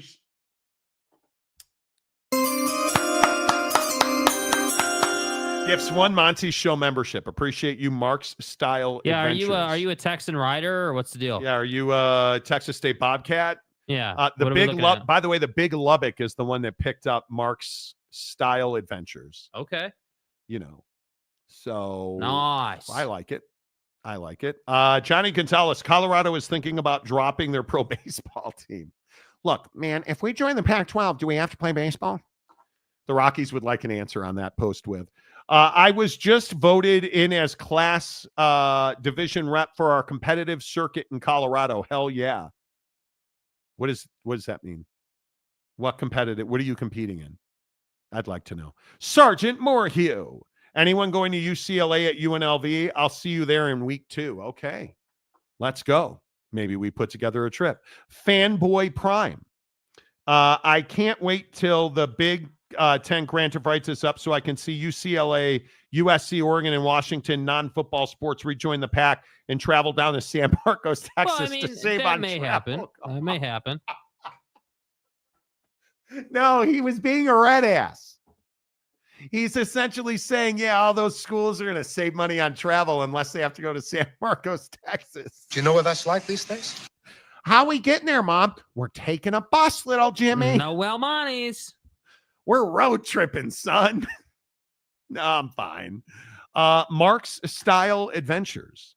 UCLA is scheduled to play Fresno State and Fresno in 2032 in football. I've got my tickets already. Man, stay hard.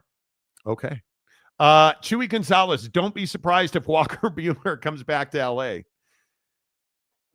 How has he look? I have not seen a single throw. Yeah, the only thing I know about Walker Buehler was that epic ejection 2 weeks ago. I did see that.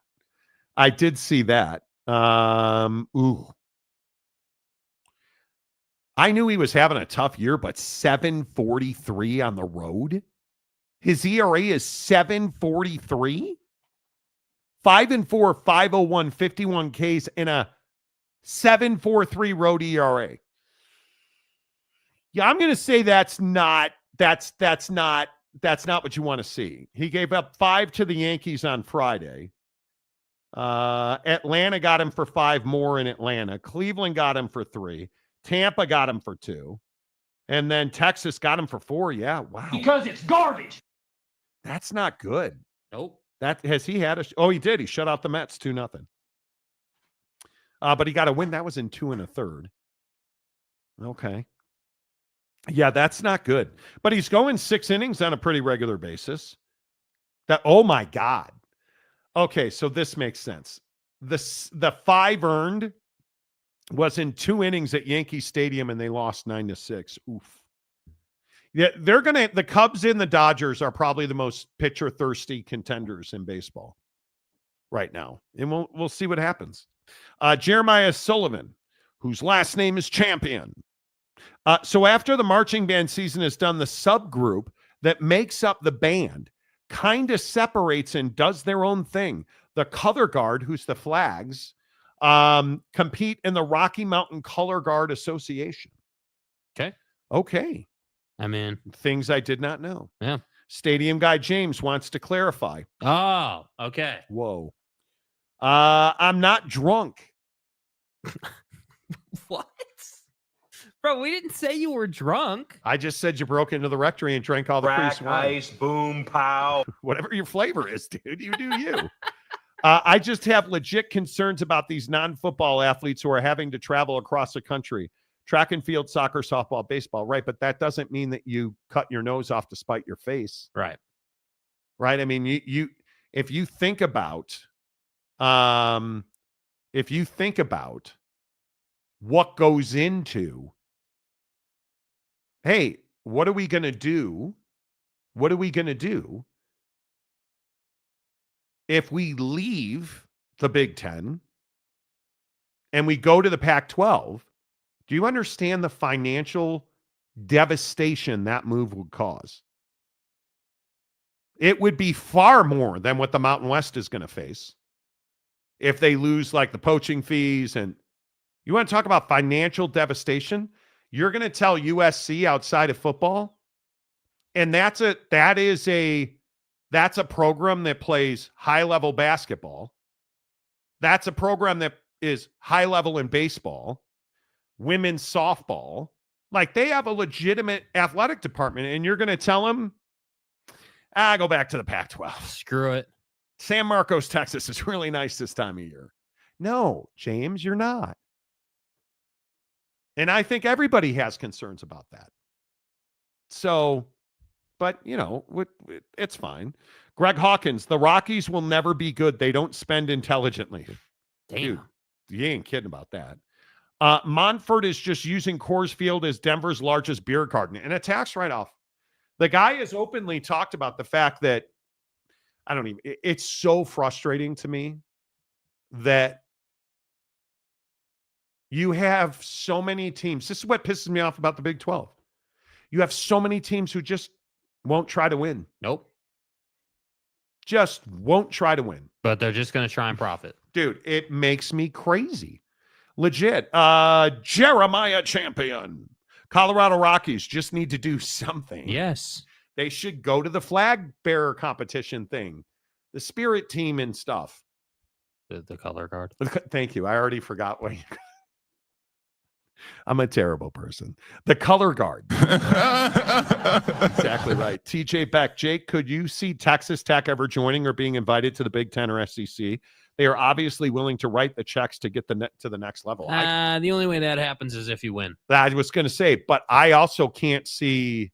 I don't see any other major conference meltdown because I think we're going into Super League, new entity, call it what you want. Yeah, it's just not worth the pain in the ass that it is to actually do a transfer between conferences at this time. I mean, I think, again, Texas Tech hasn't proven anything yet. Texas Tech has proven they have deep pockets. That's it. What have you really proven? But what did I tell you guys during the winter? Like I was told by multiple TV sources that the conference commissioners at the Power 4 level have agreed not to poach each other, that it's bad for business. And I think when you're operating in that space, I'll just continue to tell you guys this. And I don't know what it's going to take to get people on board. These guys are not enemies. Do they have aligned business interests? Not really, because the Big Ten and the SEC are playing in a different pool than the ACC and the Big 12. But is it good for the Big Ten and the SEC if the Big 12 and the ACC disappear? No. It's not good at all. Greg Sankey has multiple times talked about the fact that, hey, this is a national sport. College football is a national sport. It is not a regional or sectional sport. And I think when you start looking at what Greg Sankey has said about, and I don't know if we still have the video where he talked about this video right here. Yes. From the Triple Option Pod. Just listen to Greg Sankey here. I don't want to dumb down the Southeastern Conference to be part of some Super League notion with 70 teams that some people speculate would happen. They want to be us, and that's on them to figure it out, not on me to bring myself back to earth.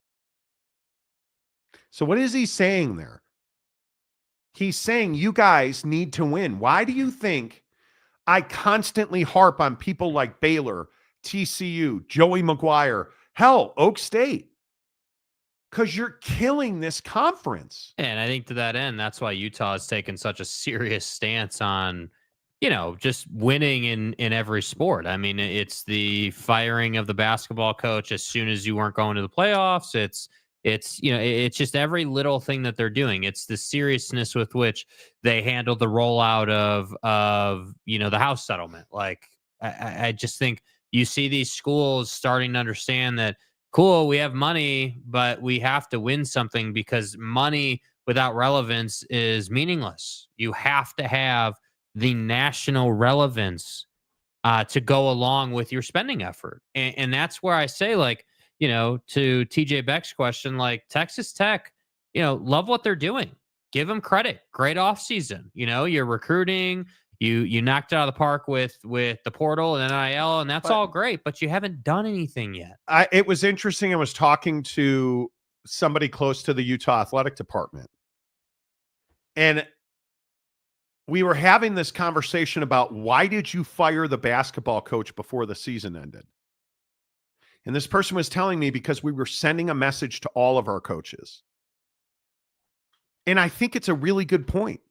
If you are not willing to do everything it takes to win, and that is the head coach, the assistant coaches, the athletic department.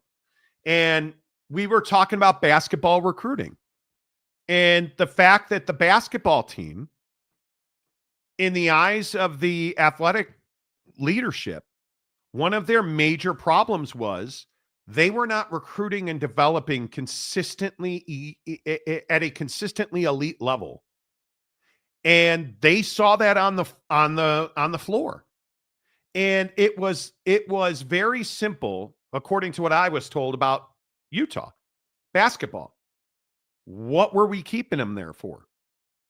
What was going to happen the remaining weeks of the season that wasn't going to happen if he left? And it's just, the light bulb just goes off and you're like, that's exactly right. What were you going to do with him that you can't do without him? And so you have to find a way to, and I don't know how to plainly speak this, because I feel like Big 12 fans, apathetic is probably the wrong word, but you're okay because they made an effort and they won the last this many games against these crappy teams. They tried hard. That's not good enough in today's age. You cannot simply believe that you can survive merely by existing. And how many teams in this conference have just survived for decades while Texas and Oklahoma left, while Nebraska left and Texas A&M left? Missouri left. Colorado left and then came back. Where would this conference be if the level setter had always been up here? And basketball coaches got fired in February because what were we going to do with them that we can't do without them? That's the problem with the Big 12. And I'll be honest with you, that's the problem with 75% of the Big 10. You want to know what money does to people? Ask Minnesota. Mm-hmm. Ask Hakon Thai at Penn State. Is that a truly elite football program? Is Rutgers a truly elite athletic department? No, but they sure do make a lot of money. Is Michigan State? Nope. Is every team in the Big 10? Wisconsin? Is Wisconsin athletics doing everything it can do to go out and win every dribble, every pass, every pitch, every throw of the javelin? Across, you can't say they are. Can't say that about Baylor. Up until about 3 months ago, you couldn't say that about Texas Tech. And then they spent $1 million on a softball pitcher, and you were like, uh-oh. With the day that happened, what did you say? Oh, look out now. Mm-hmm. They were clearly spending bread, dude. Yeah, because they wanted to win, because they cared about winning. And can you say that about your school? I can tell you right now, Notre Dame basketball doesn't give a rat's ass about winning. And you know how I know that? Because they've demonstrated that by their hirings, their lack of firings, and their lack of recruiting, and their lack of development. I can say that. I can say that, hey, Marcus Freeman, you know what the biggest problem for Marcus Freeman is now? He went to the national championship. Now he has very little to prove. Right? So if you are Lane Kiffin at Ole Miss, how hungry is that guy? That guy will eat his young to get to the college football playoff. And if you think Greg Sankey, and again, I don't mean to go on this long diatribe or whatever, the F, but if you think that Greg Sankey doesn't expect the SEC to take the lion's share, if they go 5-11, you don't think he expects the SEC to take the lion's share of those 11 at-large bids? Oh, he certainly does. That's so when we talk about, oh, well, Monty, they're going to leave the Big Ten to go to the Pac-12. Bro, you broke into the rectory and you stole all the wine. Not a cup of wine, all the wine. Because that's one of the craziest things I've ever heard, that freaking USC is going to leave the Big Ten to go to the Pac-12. Knock it off. Stop. That tells me that you don't understand the monetary implications of that move. Yet we have Dr. Ed Scott on the show, and he's talking about his soccer team's commercial flight travel. And you're telling me they're going to leave to go to come on.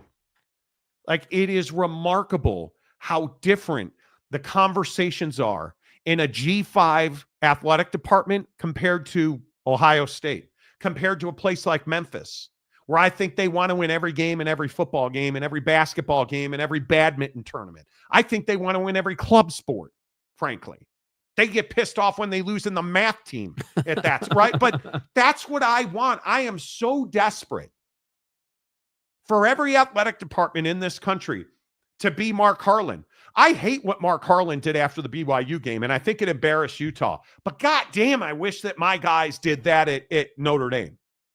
I wish when we had 10 guys on the field against Ohio State, Marcus Freeman would have been fired the next day. But we don't do that. Yeah. It is what it is. We lost a basketball game at Notre Dame. Huh. Good try, boys. We'll see you in Mass tomorrow. See you later, fellas. Right? I wish my athletic department at Notre Dame had the fire and the passion that Mark Harlan at Utah has. And I know you guys are like, well, you're a Utah show now, Monty. Well, but tell me I'm wrong. What if, call me crazy, what if Mark Harlan was the athletic director at Oak State? You think Mike Gundy would still be employed? Hell no. Do you think they would have given him a pay cut and then publicly said we need the money for NIL, so we cut the coach's salary? Nope, they'd have fired him on the spot. And yet, you don't do that. And y'all hate Utah, and y'all think that they are arrogant and they don't want to be here. Okay. Anyway, okay, there endeth the lesson. Well, Stuart Skinner is starting tonight for the Oilers. Let's go, Stu. Yeah, that's a big one. Oilers are going to lose tonight. Yeah. Florida Panthers are going to win the Stanley Cup in about 5 hours. So, Kite Sunday. God, this ought to be good. Never heard of you, but welcome to the show. I'm going to pirate all Pac-12 games. I hope you all do too. Oh, you're not a CW guy? Well, encouraging people to You're not an ESPN DTC guy? Encouraging people to commit federal level felonies, not something I would be on a large sports talk channel doing. You do you. It's dollar bills, y'all. Jesus at our mother. I just want Notre Dame win every game. Win every single gosh darn game, coach. Mm-hmm. That's what I love about Deion's another one. Why did Colorado hire Deion Sanders? Well, Monty, because they wanted to be good on social media. That must be it. That must be it. It's the only reason, the sole purpose. No, because as much as you all hate Deion talking about how it's Louis, isn't that why I hired Deion Sanders, so that everything's Louis and nothing less than, they're not taking Samsonite and Boulder, right? They're not taking Amazon. What do they call the Amazon luggage brand? Is something like daily practical items of crap. Everyday essentials. Amazon Basics. Amazon Basics. Yeah, Amazon Basics. Hey man, we come in, and it's Amazon Basics. Well, that's the issue, isn't it? Yeah, I don't think so. I could be wrong. What? I don't think so. What? Nope, that's not Prime Week in Boulder. You bought it. No, he's shopping in Marshall Fields, my guy. Right? Like, isn't that the attitude you want your athletic director to have? I'm going to get a coach, and he's going to be Louis. Yeah, no duh. And Urban Meyer at Utah, speaking of Utah, Pervin Liar. Thank you. Handsy guy at the bar, Pervin Liar. Yeah, you know that guy? When he was the coach at Utah, every year he lopped off the bottom 25% of his roster. And routinely,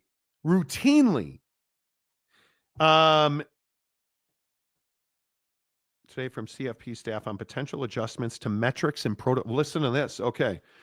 Now, you guys, I know that I don't know what I'm talking about, and trust me, bro, is my source. Look at you. Trust me, bro. Did we not talk about this exact thing yesterday on the show? I believe we did. Ross Dellinger is tweeting like an MFing crazy man. Y'all reading all this cap ass shit. Right? It's cap ass. Ross Dellinger. Hey, Ross. He's got some breaking news. If I could ever get it to load. Nice load. It's Wednesday or it's Tuesday. That feels like next Thursday. College football playoff commissioners did receive, as expected, a presentation today from college football playoff staff on the potential adjustment to, quote, metrics and protocol used by the selection committee. Strength of schedule. Remember, the old Mormon who's not Mormon and dying, I am totally healthy, told you guys it is going to be strength of schedule and your record versus P4s. Those two metrics. And the way that's going to break down, because strength of schedule is not one stat. It'll be strength of schedule, strength of remaining schedule, record against Power 4. And then when you get to, hey, Selection Sunday or whatever the hell you want to call it, it's going to be strength of schedule and your record against P4. Because beating Mercer in November is not a feather in your cap. No, it's not. And when we get to the point where it's a 16-team playoff, you remember I told you that Greg Sankey will fire mother if they... I truly believe that the Big 12 and the ACC's biggest weakness is they accept mediocrity in the bottom half of their roster. In the SEC, they do not do that. Facts. And you look at Vanderbilt. Great example. Are you telling me Vandy didn't level set last year? Is that what you're telling me? Because I think they did. And look at Notre Dame, independent. Well, it should be in the Big Ten, but they're not. Did they level set last year going to the championship game with a guy who sucks at quarterback, according to his mom? They did. They did. Now, did they go and get a better quarterback? Absolutely not. But what do you think the bar at Notre Dame is? What do you think the bar at Alabama is this year? Do you think Alabama's going to be on the outside looking into the college football playoff 2 years in a row? Because Kalen DeBoer has flipped 2 4-stars in the last week. So I'm just telling you, if you are not willing to live by the strength of schedule, strength of remaining opponent, and record against P4s, you're not going to make the college football playoff. Facts. And you want to play Katie's Baking School? Katie's Baking School, otherwise known as Abilene. Well, listen, man. I'm an esthetician, and I went to Katie's Baking School to figure out how to wax that beaver. And genus. I also played quarterback. Let me tell you something. I could really sling the pink skin. Okay. David, we are terrible people. The SEC needs to get rid of its cupcake break in mid-November to get hit hard for keeping it. No. But aren't we having this conversation already? Do you want them to play 9 conference games? Do you want them? Because again, I'm happy to go back. I am happy to go back. Dude, this ain't a game you want to play, bro. And look at the standings in the Big Ten last year. Okay, Big Ten conference last year. Number one in the Big Ten, 9-0. Who was it? Who won the Big Ten last year? Oregon. Did they win a college football playoff game? Okay, Indiana 8-1, 9 conference games. Oh, yeah, the Catholics buried them. Cock on thigh, 8-1, rolled over 2 cupcakes. What happened when they went to play Notre Dame? Oh, that's right. Drew Aller sucks. The Ohio State 7-2. 7 + 2 is 9. 9 conference games. 9 conference games doesn't guarantee you anything. But why would the SEC go to 9 conference games? Ask yourself that question. If they are going to risk adding a 9th conference game to every team, who won the SEC last year? 7-1, Texas. What would make Texas play 9 SEC games? And why would they? Oh, because there's the availability that you could play the 5-11 model and you can win more games and have more spots. Or call it what you want. 4, 4, 2, 9, 6, 8, 7, whatever it is. Right? 4 for the Big Ten, 4 for the SEC, 2 for the Big 12, 2 for the ACC, blah, blah, blah. Right. Because if we play the 9th conference game, you're going to have to give us more access to the college football playoff. Watch what you wish for, because I'm warning you, they go to 9 games and it goes 5-11, your team is in trouble. It's over. Your team's in trouble. As simple as that. Because what did we learn out of the Big 12 last year? BYU and it's Louis get no benefit of the doubt. BYU and Colorado were not getting in unless they won that conference championship. The ACC got 2 in because, Dabo and SMU down there, Preston Stone. In God's name, image, and likeness. Preston Stone and SMU who got beat by BYU and on their home field. And BYU was out and SMU was in. There you go. So I'm warning you for everybody who's like, oh, those bastards in the SEC, they play a cupcake 8 games. Okay. When their strength of schedule goes up, because if they play 9 conference games, it will go up. It will go up.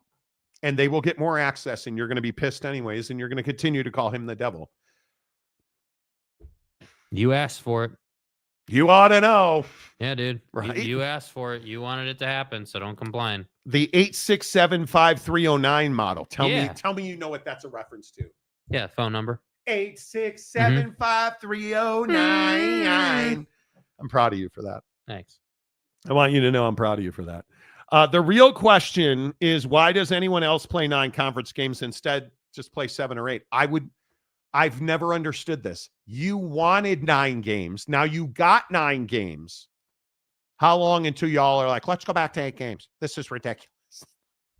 Because they're going to, there's going to be a year where the SEC, I would guess, if it's a 5-11, right? Conference champions, G5, Notre Dame. Okay, so 6-10. There's going to be a year where how many of those go to the SEC? 5 of the at-larges go to the SEC? Yeah, there will be a year that they just dominate it. Because they just had their year. And this is the other thing that I don't think people understand. And a TV guy was telling me this the other day, and it was like, God damn. And not like small TV guy, like TV guy at a very well-known sports property said to me, what most people don't understand and what Greg and I have talked about, this was their year, this past college football playoff, where they feel like they relaxed and Nick Saban retired and we're just going to have a down year. And at that first meeting that the college football, the SEC coaches had, that Greg Sankey addressed them, he put an end to that. He said, nah, bro, no more down years, no more excuses. We win games. We make more money. We win championships. We're the conference of dynasties. And he's right, because the Big Ten doesn't have a dynasty. Right? It doesn't. Greg Sankey is cracking the whip on that conference. 100%. And the Big 12 is not. And the ACC is not. And the Big 10 is not. Yeah, and I think, we've said this before too. Like, Greg does a great job of keeping his membership in line and making sure everyone's on the same page. And that's why you don't really hear about like, oh, well, this school wants out of their grant of rights, or this school does this or that. Like, you don't really hear that story in the SEC, like the way you do with other conferences, because they're all in line and they all understand how important it is to win right now. All right, and the stupid guy comment of the day goes to Poncho, or no, whoops, maybe Freudian slip. Tigers whoops. Game or Monty dead 12 talk. Well, then leave. Johnny Gonzalez, I'm already hearing the conferences with the most college football playoff entrants is the SEC. Correct. Stupid guy conference. Ferris Khan. Big 12 is the Big 10 is the best conference. Most TV money. Not true. Teams that make it to the title game. Not true. Biggest brands. Certainly not true. Best stadiums. Absolutely not true. All of it. An average Big 10 team makes more TV money than Notre Dame. 100% false. And this is the problem with Big Ten fans. They think their TV contract makes them the most money. On the conference level, that's true. Team by team, completely false. Notre Dame, you guys have no idea how much money Notre Dame makes because they don't have to tell you. Nope. Those of us involved in the pipeline, no, Notre Dame. Do you guys understand that Notre Dame? No, I'm not even going to get into it. No, don't even. You live your life, Ferris, believing these things that you wrote. And anyone that tells you the Big Ten has the best stadiums, Northwestern doesn't have a stadium. Happy Ending Valley is getting rebuilt now. Like, you're crazy. You've got one stadium in that league, and it's the Horseshoe. That's it. It is special. It is unique. Michigan Stadium is not, the Big House is not special or unique. It just has a lot of seats, right? Like it is. That's it. It's not an intimidating. Utah went in there and won several years. Like Texas went in there and won. Like it's not an intimidating place to play. Yeah. That's like saying the Rose Bowl's an intimidating. No, it's not. No, it's not. The best stadium. Does Minnesota have one? If I can tell you, what's the best home field advantage in the Big Ten? Ohio State. What's the second best home field advantage in the Big Ten? Penn State. No, I think it's Autzen Stadium at Oregon. Penn State at night in a whiteout game? Okay, now we're cooking with gas. Have you been to Autzen Stadium for a big game? The Ohio State game last year? Was that? The newest team, you know, the one that won the conference last year in that celebrated conference with all the pageantry in history. You remember that one? Yeah, Oregon came in and dominated that conference. And then when the best team in the country last year, Ohio State, went to Autzen, what happened? It was so loud that the quarterback couldn't think straight.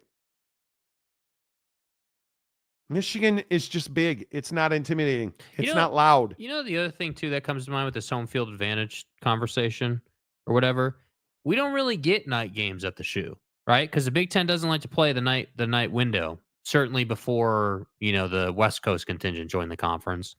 So, yeah, we got a quote-unquote night game, really an afternoon game that just kind of bled into the evening. But, you know, I think great home field advantages are night games, you know, on national television, dude. Like it's the whole BYU thing, right? You go to Provo to die. Like that's legit. You know, you go to Bryant Denny at night. Good luck, bro. You know, DKR, good luck. Rocky Top, you know, right? Like good luck, dude. I'm telling you. The night game stadium in that league is the Fighting Sandusky's. Those guys at night, they're knuckle deep on you. And I should probably stop. I'm telling you, the Fighting Sandusky's they have one of the best night atmospheres in the country. I will take the shoe day or night over Happy Ending Valley, without a question. I will take a big game at Autzen, dude. Unbelievable. But there's not another stadium in that league. I'm telling you, everybody assumes because Michigan's got a large crowd. Oh, Michigan's unbelievable. It's not. I've been there for multiple big football games, and they lose at home regularly. Ask Jim Harbaugh. Jim Harbaugh couldn't beat your mom's sewing circle. Before or after the sign stealing situation, because I just, you know. Well, the only reason they won was because of the sign stealing. And those scumbag losers at Michigan don't have a home field advantage, no matter what Ferris Khan says. They don't. And I'm telling you, when Oregon comes in and runs that conference the way it did, that tells you exactly how deep it is. Mm-hmm. And that's not at all. Like you look at this belief system that somehow, you know, like where's the line, the marker in the Big Ten? Like Purdue sucks. Are you going to tell me West Lafayette's a good stadium? Maryland sucks. Are you going to tell me? No. Northwestern doesn't have a stadium. But Monty. Are you going to tell me Camp Randall? They can't win games. Maybe win games first. Camp Randall's not an elite stadium. You're out of your mind. Michigan State, not an elite stadium. Lincoln, Nebraska. I don't know that they've rebuilt their football culture at Nebraska, which I think is a big problem. UCLA, home field advantage sucks. Husky Stadium in Seattle, pretty good. Pretty good. Not Autzen, which I still think is amazing. Yeah, there's a certain passion at Autzen. That's Rutgers, no. SC, the Coliseum's fantastic. And again, that's a place where Night game Coliseum is fantastic. Day game Coliseum can be unbelievable. Minnesota, no. Michigan, no. Iowa, no. Illinois, no. Illinois is only difficult because it's hard to get to.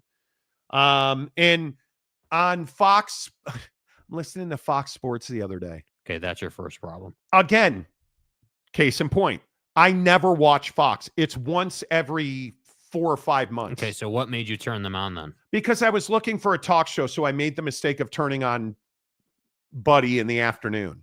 Do you know what that's like these days?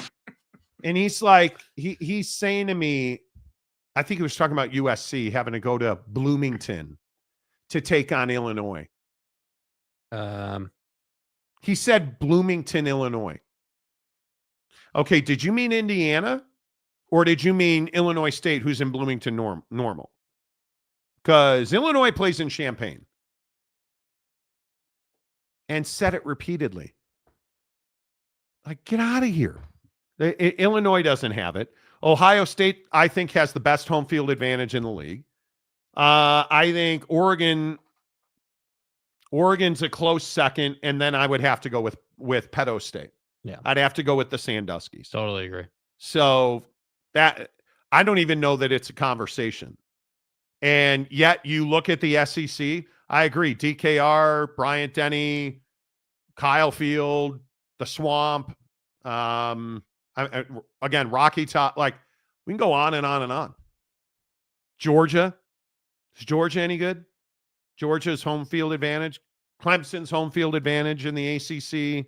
Like, Ole Miss reportedly was pretty tough this past season. Got to win consistently. Yeah. Got to win consistently, in my opinion. So, yeah, that's for me. Calford donates 20 Monty Show members. Nice. Calford, appreciate you very much. Yeah, Thank nice you, job, sir. dude. Always good.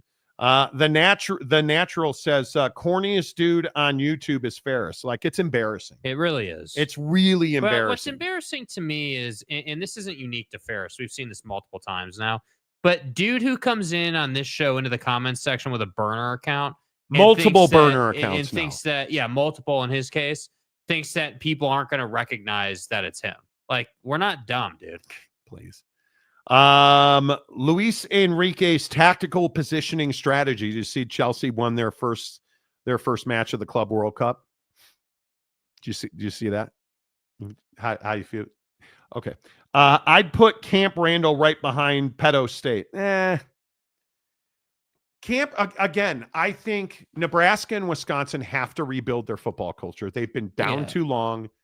It's not appointment. Boise games are appointment, or Oregon games are appointment. Notre Dame games are appointment. Like, you have to be a threat to win the ball game to be appointment. And again, where is Wisconsin picked in the Big Ten this year? Bottom half. Not good. Bottom half. Makes it difficult. It makes it very difficult. Hey, barfing chickens. Sudden. Where have you been? Good to see you. Chewy Gonzalez. Don't forget Los Angeles, Michigan. I think there is a belief in this country that those scumbag losers in Ann Arbor have a home field advantage, and they really don't.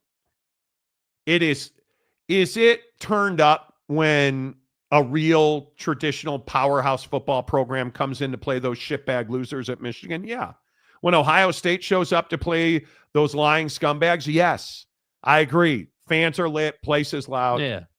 Was Texas intimidated? Again, you when Utah went in there and beat them? No? Appy State? No, nobody? Anybody?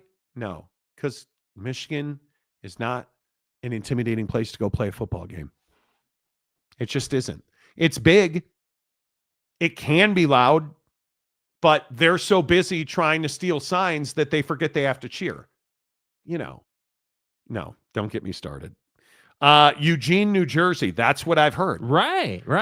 Jay McClanahan, West Virginia plays Bama and Tennessee in out-of-conference games in the next few years. Yeah. And I think that's what it has to be. Joey B, yes, print pattern golf shirts are back. Well done, Jake. Thank you. Jake's you, dude. in I really appreciate Jake's the in effort, that polka dot thing today. I appreciate the love on that, dude. I thought I'd mix it up today. What is that like? Are those snowflakes? Because you are a snowflake. Yeah, I'm soft and I'm scared, and where'd you whatever. get that shirt? It was a gift from the girlfriend. That is a girlfriend gifted it to me shirt, isn't it? I like it. It's comfortable. I know. Well, as I said, I'm kidding. Relax. I'm not mad. I'm saying it's listen, bro, the polo shirt thing on this show is a real thing. You got to live up to the brand, dude. So, the people were all upset that, Salmon didn't make a huge appearance last week. And so I thought I would just mix it up today, give you some designs, So, I'm trying. Texas took they soul in the big house. Yes, they did. And it looked easy. And it looked really easy. Greg Hawkins, Comerica Park, greater than Michigan. Wow, State. Greg. Dude. Bro. Attaboy. Attaboy. I just... Comerica Park. I have lost... It is so shocking how bad the administration at Michigan has been and how much damage they've done to their students. And whether it's these, surveilling these protesters, or Matt Weiss and Jim Harbaugh claiming he had no idea, and that scumbag liar Ward Manuel saying he had no idea. So you either didn't know, that makes you derelict in your duty, because it is your job to oversee your staff and their activities. It's called a lack of institutional control. Yes. But everybody that's a Michigan fan seems to just overlook the fact that Matt Weiss worked for John Harbaugh before he worked for Jim Harbaugh. And you still didn't. Oh, you were too busy buying cheeseburgers for hungry kids. Mm-hmm. That's right. My bad. Like, what are you doing? Oh, that's right. You're scumbags, so you cheat. That's right. Had no idea. Chewy Gonzalez for $5. Penn State's new construction project is going to be legit. They're adding glory holes to the men's bathroom stalls. Wow, okay. bro. I mean, when you know. You know. Bro. What? Smiles I just love that. holes. I love that Penn State went from Sandusky to James Franklin. And they're like they both have these sexual misconduct. One's convicted, one has major allegations at multiple stops in his coaching career.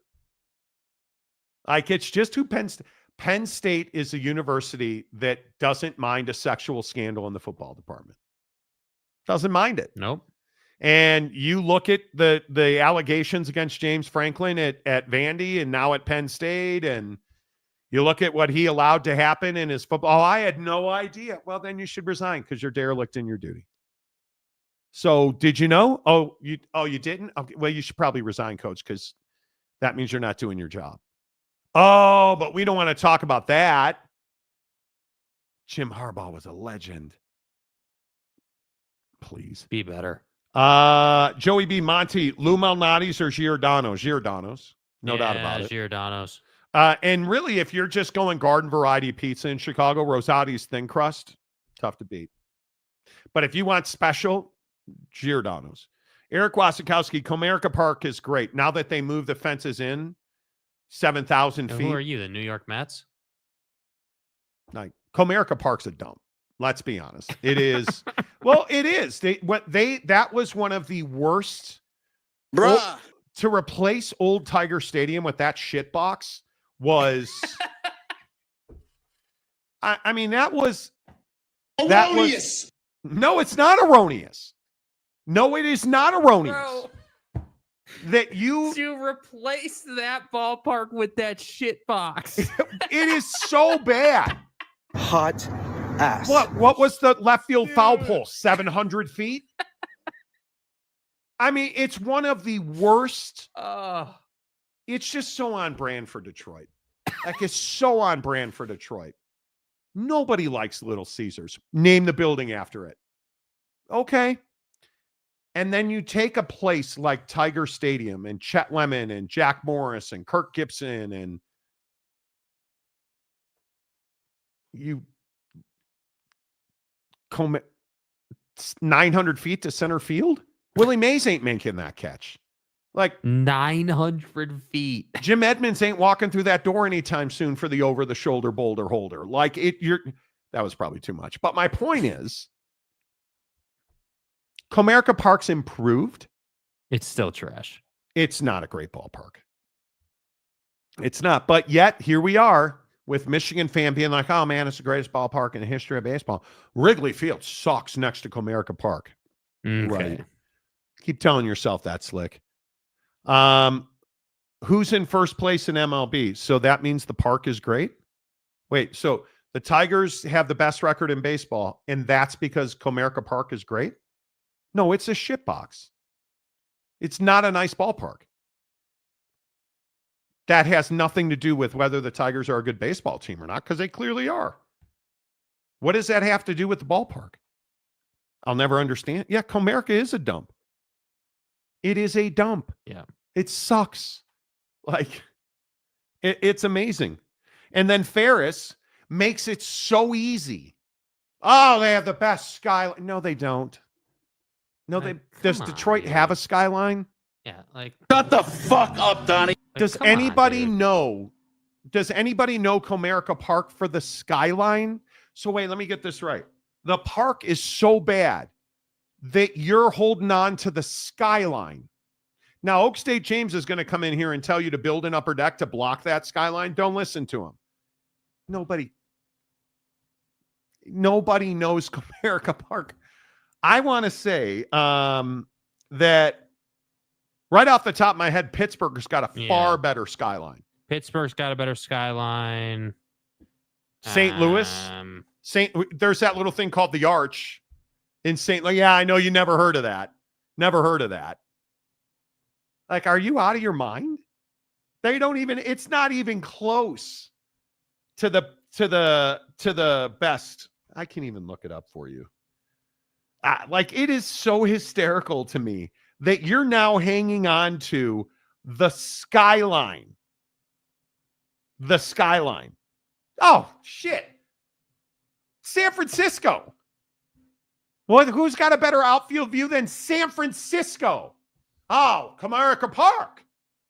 And I would also contend that Safeco's got one of the best skylines if we're just doing Petco Park in San Diego. Petco's got a good one. Wrigley Field in Chicago. Yeah, I know. Definitely got a good one. I know. Nobody. Comerica.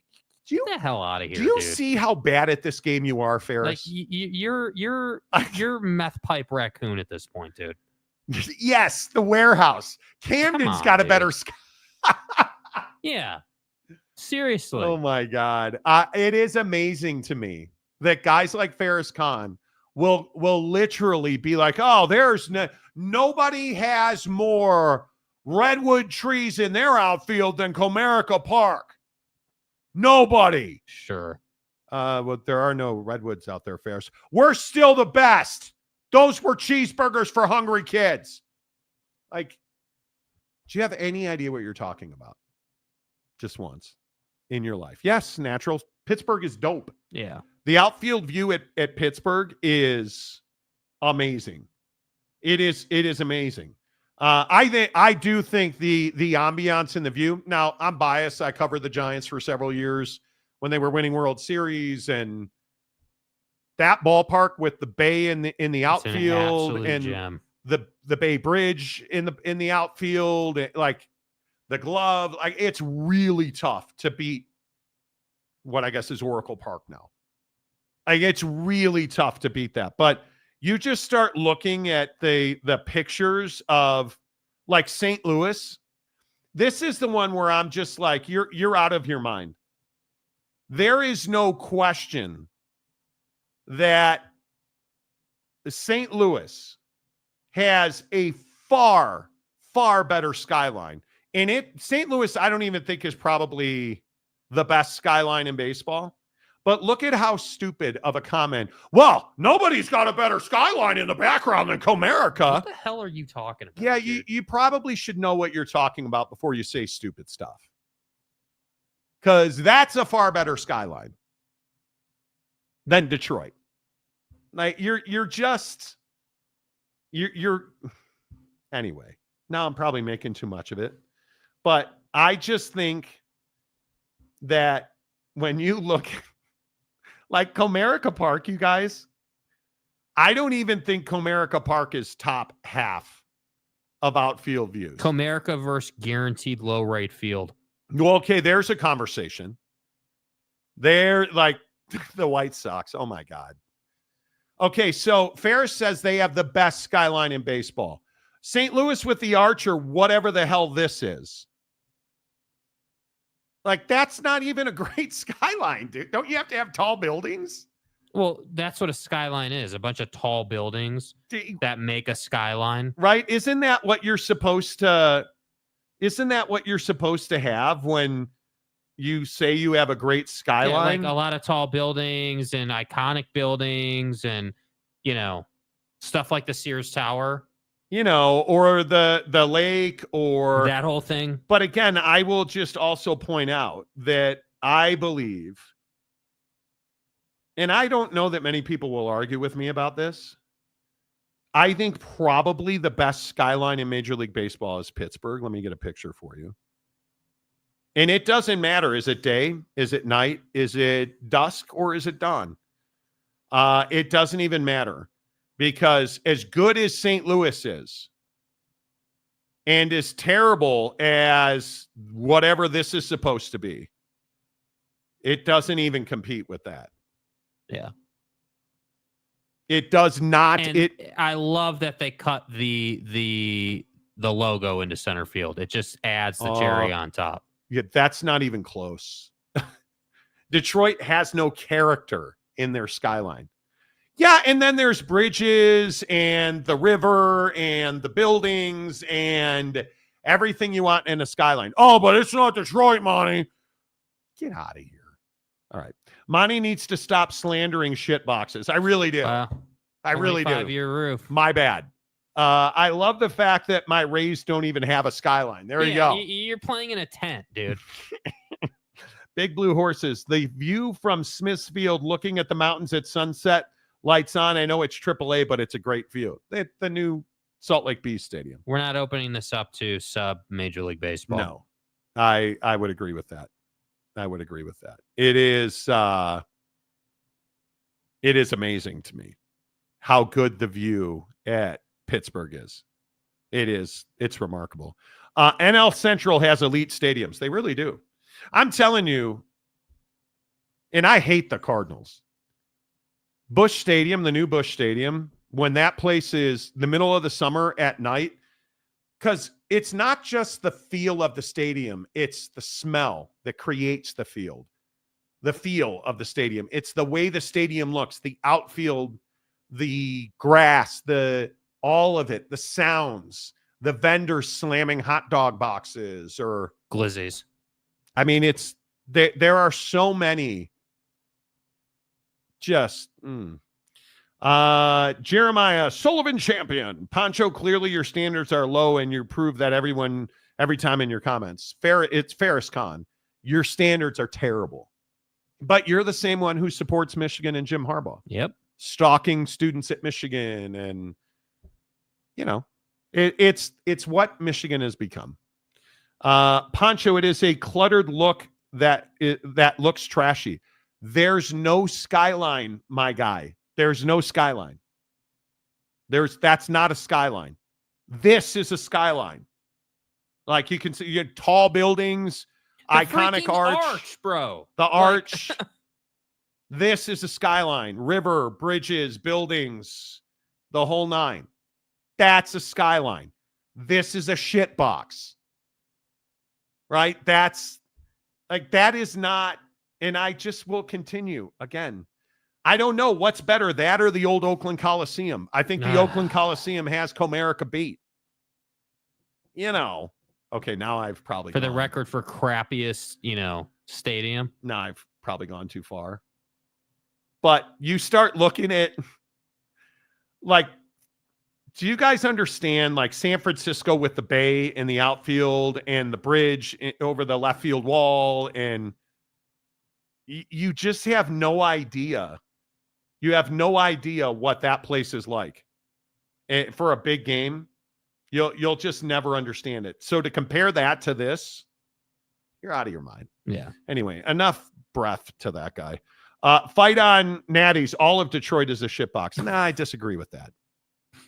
Detroit has some fine things. There was an article on SI about skyline views from home plate. God damn it. Comerica was 17th on that list. Dodger Stadium was number 1. AT&T was 2. Angel Stadium was 3. Angel Stadium has no outfield view. Yeah. So I don't know how Angel Stadium was 3. Rocks in the outfield don't make it a view. I would agree that Dodger Stadium has a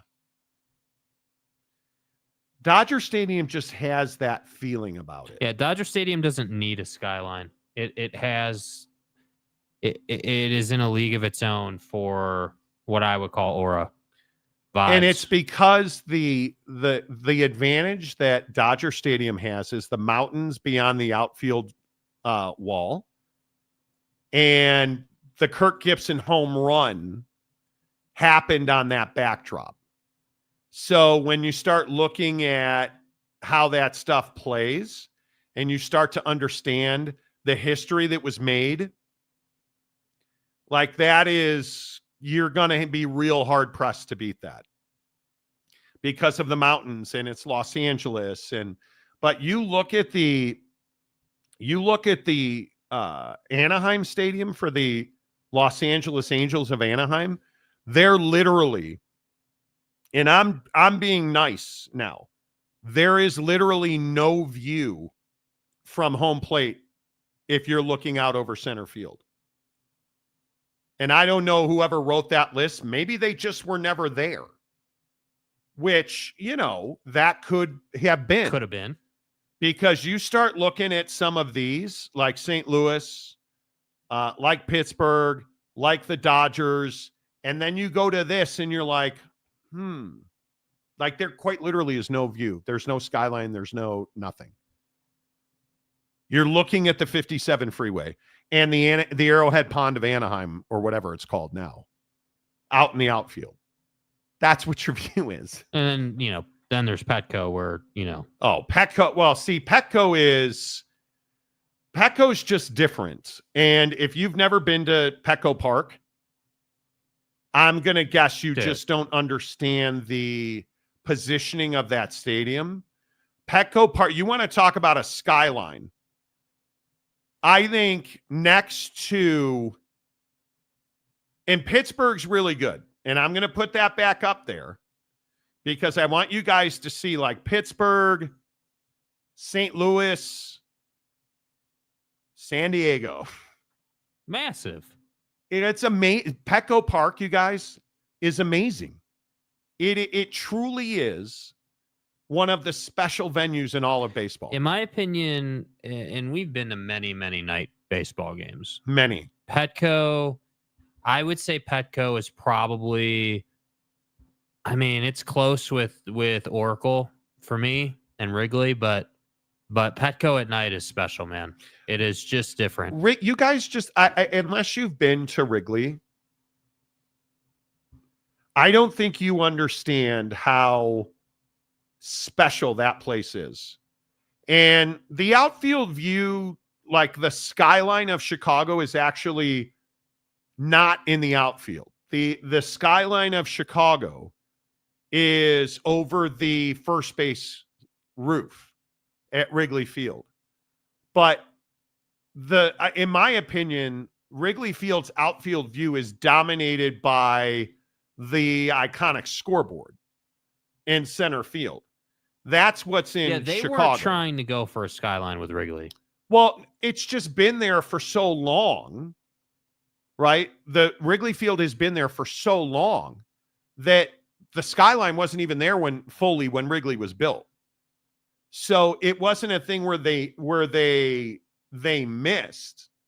But what you start to understand is that Wrigley Field is just positioned differently than all the other parks. Like they built San Diego, they built the new Busch Stadium to be that view. Like they wanted Busch Stadium to have the arch in the outfield.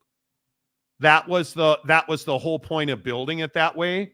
But if you look at the way that Wrigley Field is positioned on the Chicago lakefront, the outfield actually points to the lake, which is over the right field wall, but not close, right? But if you look at a wide shot of Wrigley Field, now you start to understand the positioning of where downtown is. Wrigley Field's not close to downtown.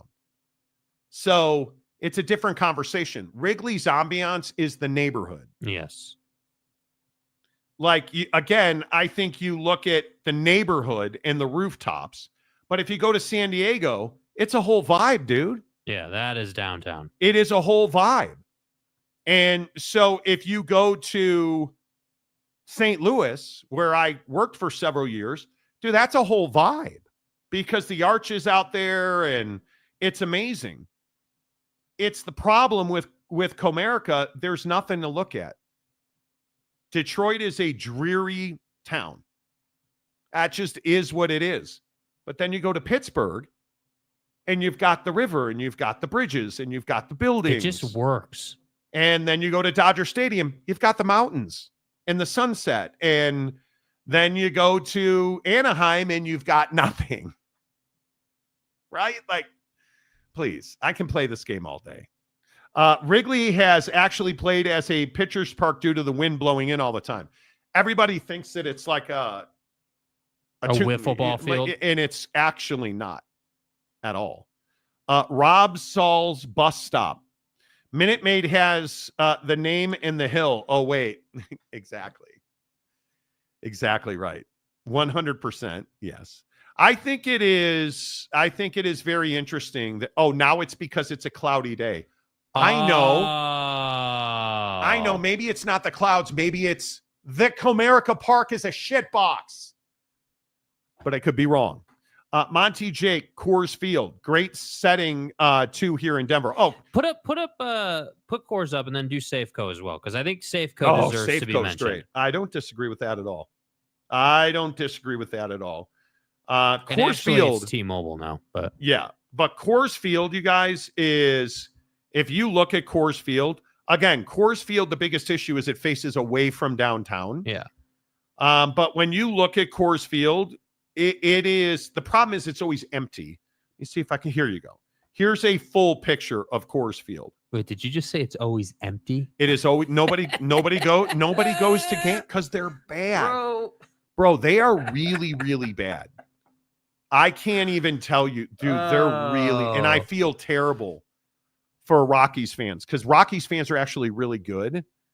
But that's Coors Field dressed in full. And yeah, Coors Field is fun because it's an offensive juggernaut park. The ball flies there, and it just is always entertaining. But it's not a place where you're like, well, right. But now Safeco, which is right on the waterfront in Seattle or close to the waterfront. Mm-hmm. I actually think Safeco is one of the most beautiful places to go and watch a game. And it's just really hard to beat the ambiance with Lumen in the background and the buildings. And I think it's one of the most beautiful parks. But again, I am really partial. I mean, I think that's probably the best outfield view in baseball. Yeah. I mean, I don't have any doubt. Now, again, I'm a guy that's a season ticket holder, and I grew up at Wrigley Field. The ambiance of there's no park I've ever been in that has the ambiance of Wrigley Field. Now, Wrigley just has a different vibe, and I will say that I know. Like, I would categorize ballparks. There are different levels to ballparks, right? So, like Wrigley, Petco, Oracle. These ballparks, obviously PNC. Dodger Stadium, certainly. There are these different ballparks that just have a certain energy about them. And it's not always that the team has to be good, because there are years where the Cubs are awful and that place is still full, still a ton of fun, still love to go. But they just have this certain ambiance. But I think about, Comerica, certainly Kauffman, Kauffman sucks. Cincinnati, there are just many of these stadiums that are, like Miller Park is a good example of one that everyone gets enamored by the freaking slide. Sucks. And I'm just like, dude, it's a crap hole park, bro. Like, I'm not here for that, So I just think that there are levels to this game, man. Kauffman just sucks. Like it's the problem with Kauffman is it is the exact same stadium. I don't know how many people know this as the Oakland Coliseum. It's just not a great place to go watch a baseball. What do you mean game. It's the same stadium? What does that mean? It is physically, like structurally. Yeah, it is the exact same stadium. If you look at the Coliseum before Mount Davis was built, and you look at the overhead of Kauffman Stadium, it is pretty much the exact same stadium. Right. And it's just not a great place to go watch a game. It's not uncomfortable. What I was going to say is what's interesting is when you talk about like great ballparks to go and watch a game, there are two things: sightlines versus like the vibe of the park. Right? So like Kauffman's a park where sightlines are really good, in my opinion. There's not really a bad seat visually watching the game. Not a bad seat at all. And I enjoyed watching the game from club level. It was really good.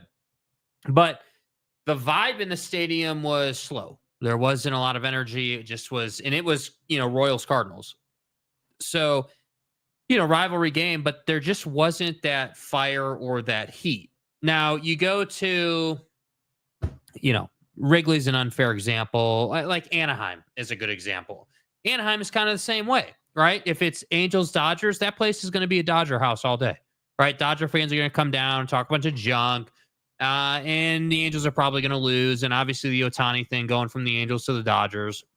So ballparks just have this there are just like differences in the way they feel in the sight lines. You look at Oracle. Oracle has pretty much no bad seat in the house, in my opinion. I think you can sit pretty much anywhere and you're good to go there. The Giants are typically, competitive in most of the games they play. They're not just this garbage team that is never in any games.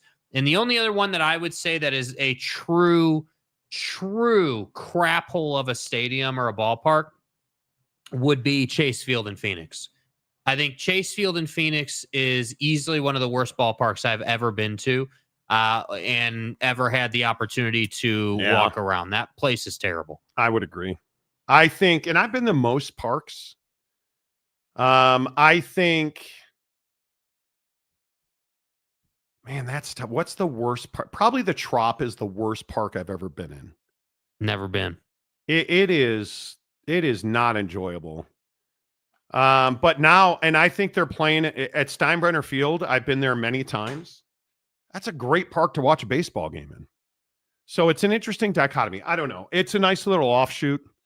But one of the stupidest things I've ever heard is that Detroit has a great skyline, the best skyline in base. That's one of the dumbest things I've ever heard.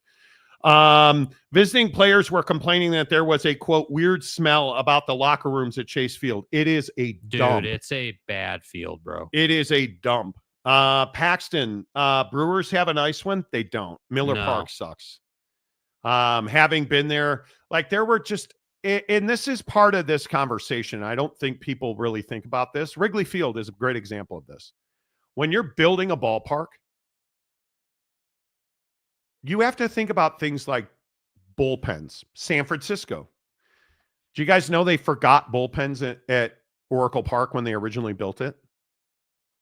Do you guys understand that the bullpens are on the field? They were on the field at Wrigley Field. Like, they just designed an entire ballpark and forgot about bullpens. Now, Wrigley, it was commonplace to have the bullpens on the field. But how practical is that? It's not practical at all. You think about Miller Park. They designed a roof that does not close fully. And they have spent a ton of money fixing that. Right? So you have all these issues happening. And it really defines the park in a bad way, man. Like it's tough. The Braves, the Paxton, the Braves' new park is not bad. The Rangers' new park, I think, is disappointing. What is it? Globe Life Field? Globe Life Field, yeah. It's not a bad park. It's too big, dude. That's the problem. It's just not a great park. And the way, and this is in Atlanta too, the way the taxpayers got railroaded into those ballparks really left a stain on a lot of people. Like it's rough. Like let me get a picture of the Rangers Stadium. It is rough, dude. The way that Atlanta, you got hosed. You got absolutely hosed. And now the new ballpark in Texas isn't bad, right? Globe Life Field. It isn't bad. It's just you feel like you got screwed, and the old ballpark is across the street, which it's just sitting there like a mausoleum now. So does it suck? No. It's a monstrosity. Mm-hmm. It is a monstrosity. Everything in Texas is bigger, and I get it. It's a monstrosity. Now, having said that, we've been to multiple games at the old Ranger Stadium, the one in the background there. Yeah. That place was not enjoyable. Yeah, it was not enjoyable to watch a game there. No. It was the heat, the sun, like it was miserable. Yeah, I don't know how you had a ballpark in Texas without a roof on it. It was absolutely it's incredible to me. It was absolutely miserable. So I am amazed by it. But Atlanta's got a nice ballpark. I mean, the taxpayers, it absolutely took a dump on that stadium. Like it is really, really rough. What do they call it? SunTrust Park, I think it's called. The Braves, yeah. And it's really, really rough how much money the taxpayers lost at SunTrust Park. Now, and did they need it? Yeah, Turner Field, Fulton County Stadium. Okay, great. But that new stadium in Atlanta was so poorly financed that, I mean, don't even get me started. Anyway, here nor there. Our number, it's already 5:30 Mountain Time. Mm-hmm. If you can believe that. As always, we're presented by the Advocates at theadvocates.com. How are you watching TV? Oh, I know. You think I'm crazy. Wait until I blow your socks off with numbers, and you'll be shocked how people are watching TV after this from the Advocate. When you've been injured in an accident, you need a lawyer, and you deserve an advocate. Insurance companies don't always play fair, but we can keep them in check. Most cases settle out of court, but we'll take your case to trial if necessary. You deserve an advocate. The Advocates at theadvocates.com, the best injury attorneys in the business, where you never reach into your pocket to pay the advocates because you don't pay the advocates unless and until they win your case. And what happens is you get a settlement check. They take their fee out of that. You never reach into your pocket, so you have nothing to lose. It costs you nothing to talk to an injury attorney live online 24/7 365 at theadvocates.com, where you can get clear risk-free advice 24/7 365. All right. Real quick before we get to Kevin Durant, how are you watching TV? Because I think these numbers might shock you. For the first time in history, in all of history, we now have a situation where more people are watching television on stream than they are on traditional television. Cable, satellite. For the first time ever, more people are watching streams than they are watching regular TV. Are you surprised by that? I'm not surprised by that. I mean, I think that, when you look at the advent of YouTube TV, I just think it's changed things. You just don't need cable anymore. And I think that every new TV that you buy is capable of streaming now. They're building them that way. They're just making it a seamless process. And I don't have to wonder if my, if the new TV I'm buying is, has a chip in it that's capable of running a stream. And so to me, it's like, YouTube TV is kind of the way. And if you don't have YouTube TV, you probably got a combination of stuff that allows you to still stream other ways. So I just don't think that we're at a point now where the first thought isn't DirecTV or Comcast or whatever. It's YouTube TV. And I think that's what, has changed it. That's what's made it easy for people to go to stream. Yeah, I think we're never going back. And I look at the numbers that are part of this conversation. 44.8% of TV usage in May was streaming services. 44.2 was on linear TV. For the first time ever, we streamed more than we watched. And I don't think we'll ever go back. And I think the biggest problem I have is, and we've talked about this on the show before, I've got to subscribe to Peacock and Paramount and Amazon Prime and HBO Max. And totally. There's this whole pile of apps. YouTube TV.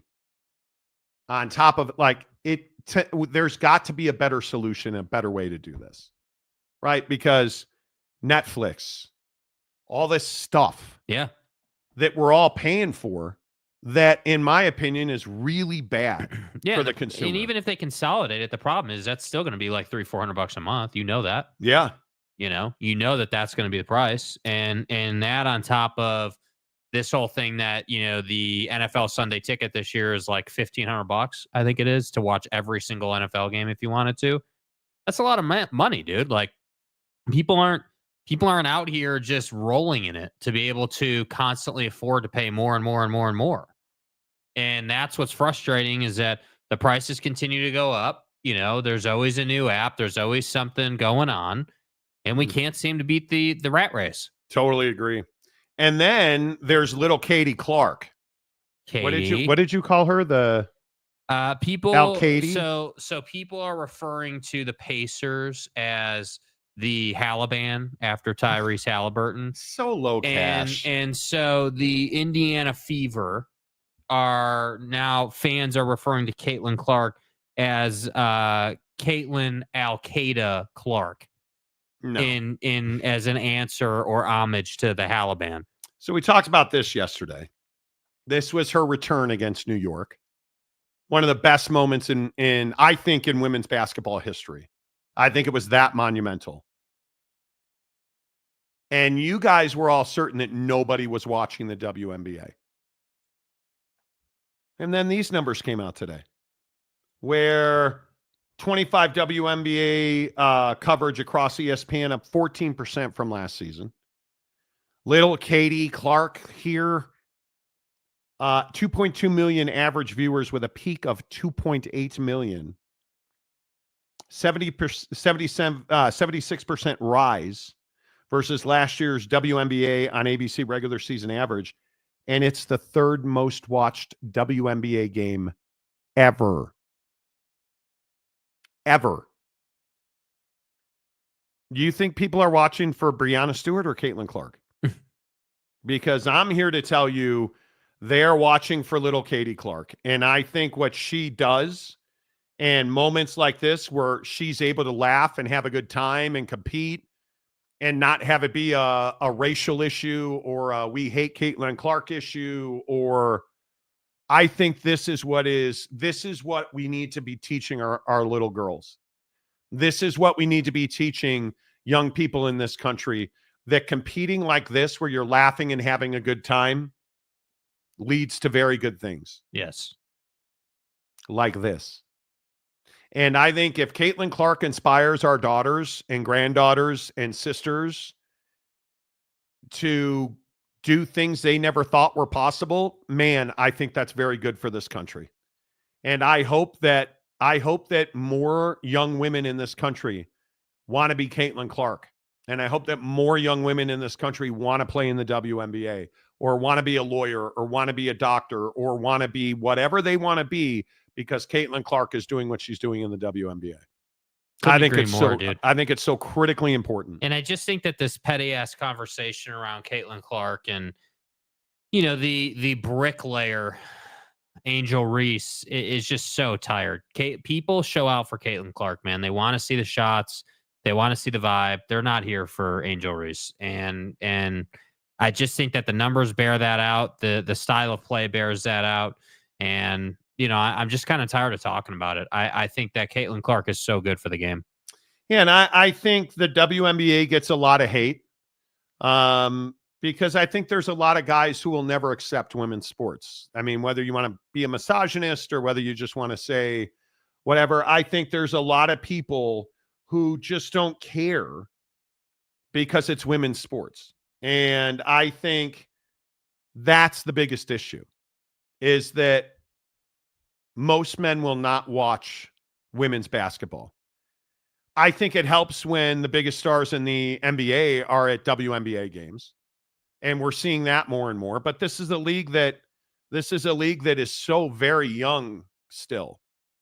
I mean, you're talking about a league that hasn't been around for, I mean, what year was the WNBA started?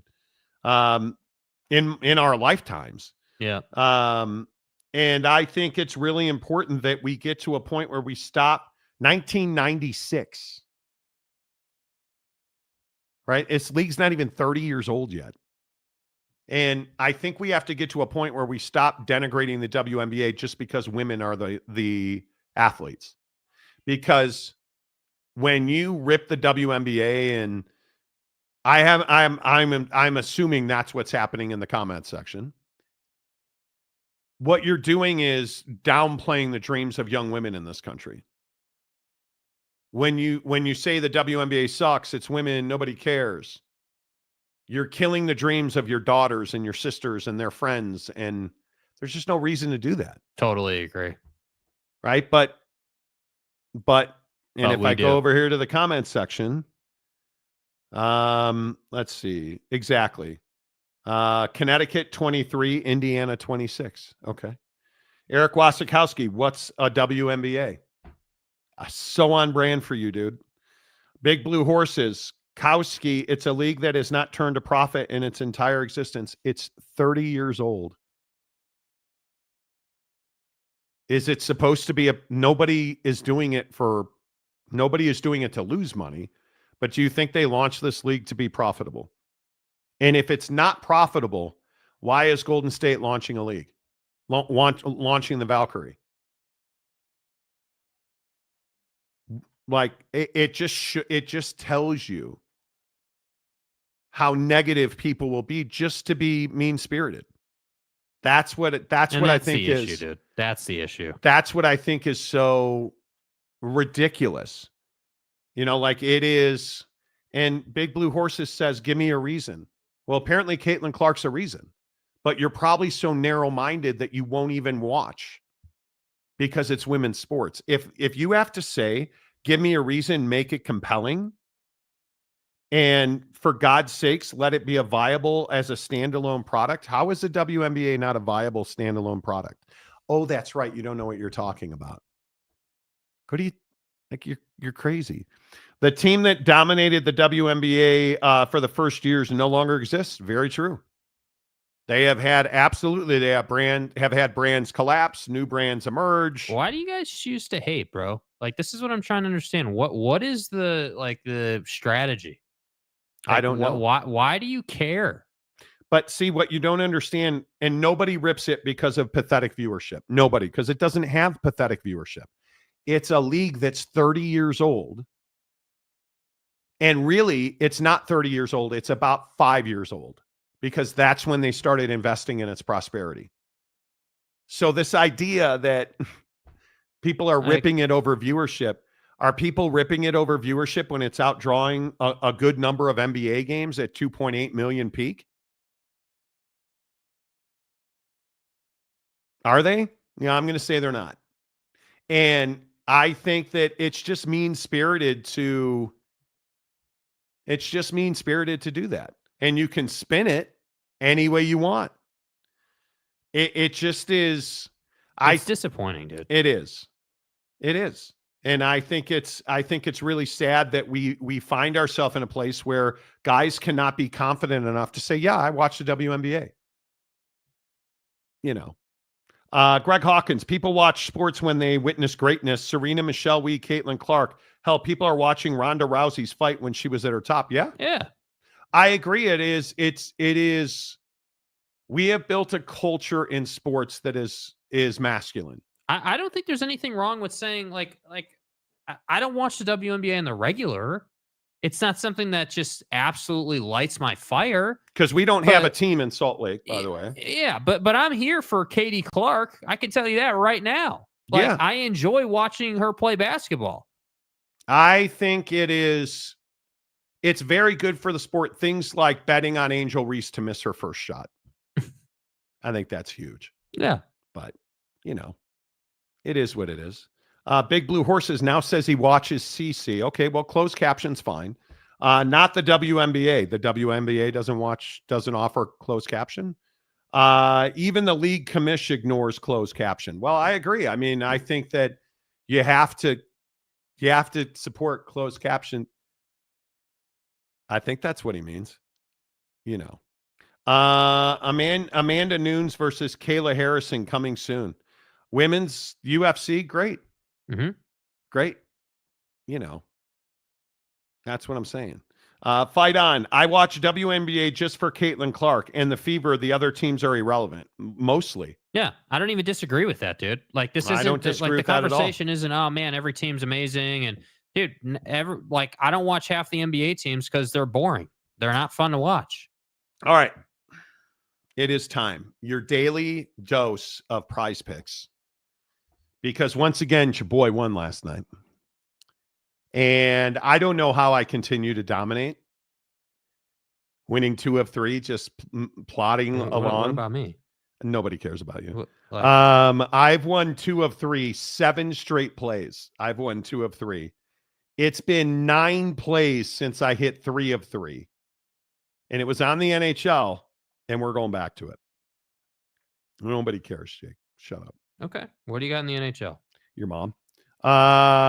You won. I'm assuming you won 3 of 3 last night. I did. I actually won for the first time in like a month, but it's fine.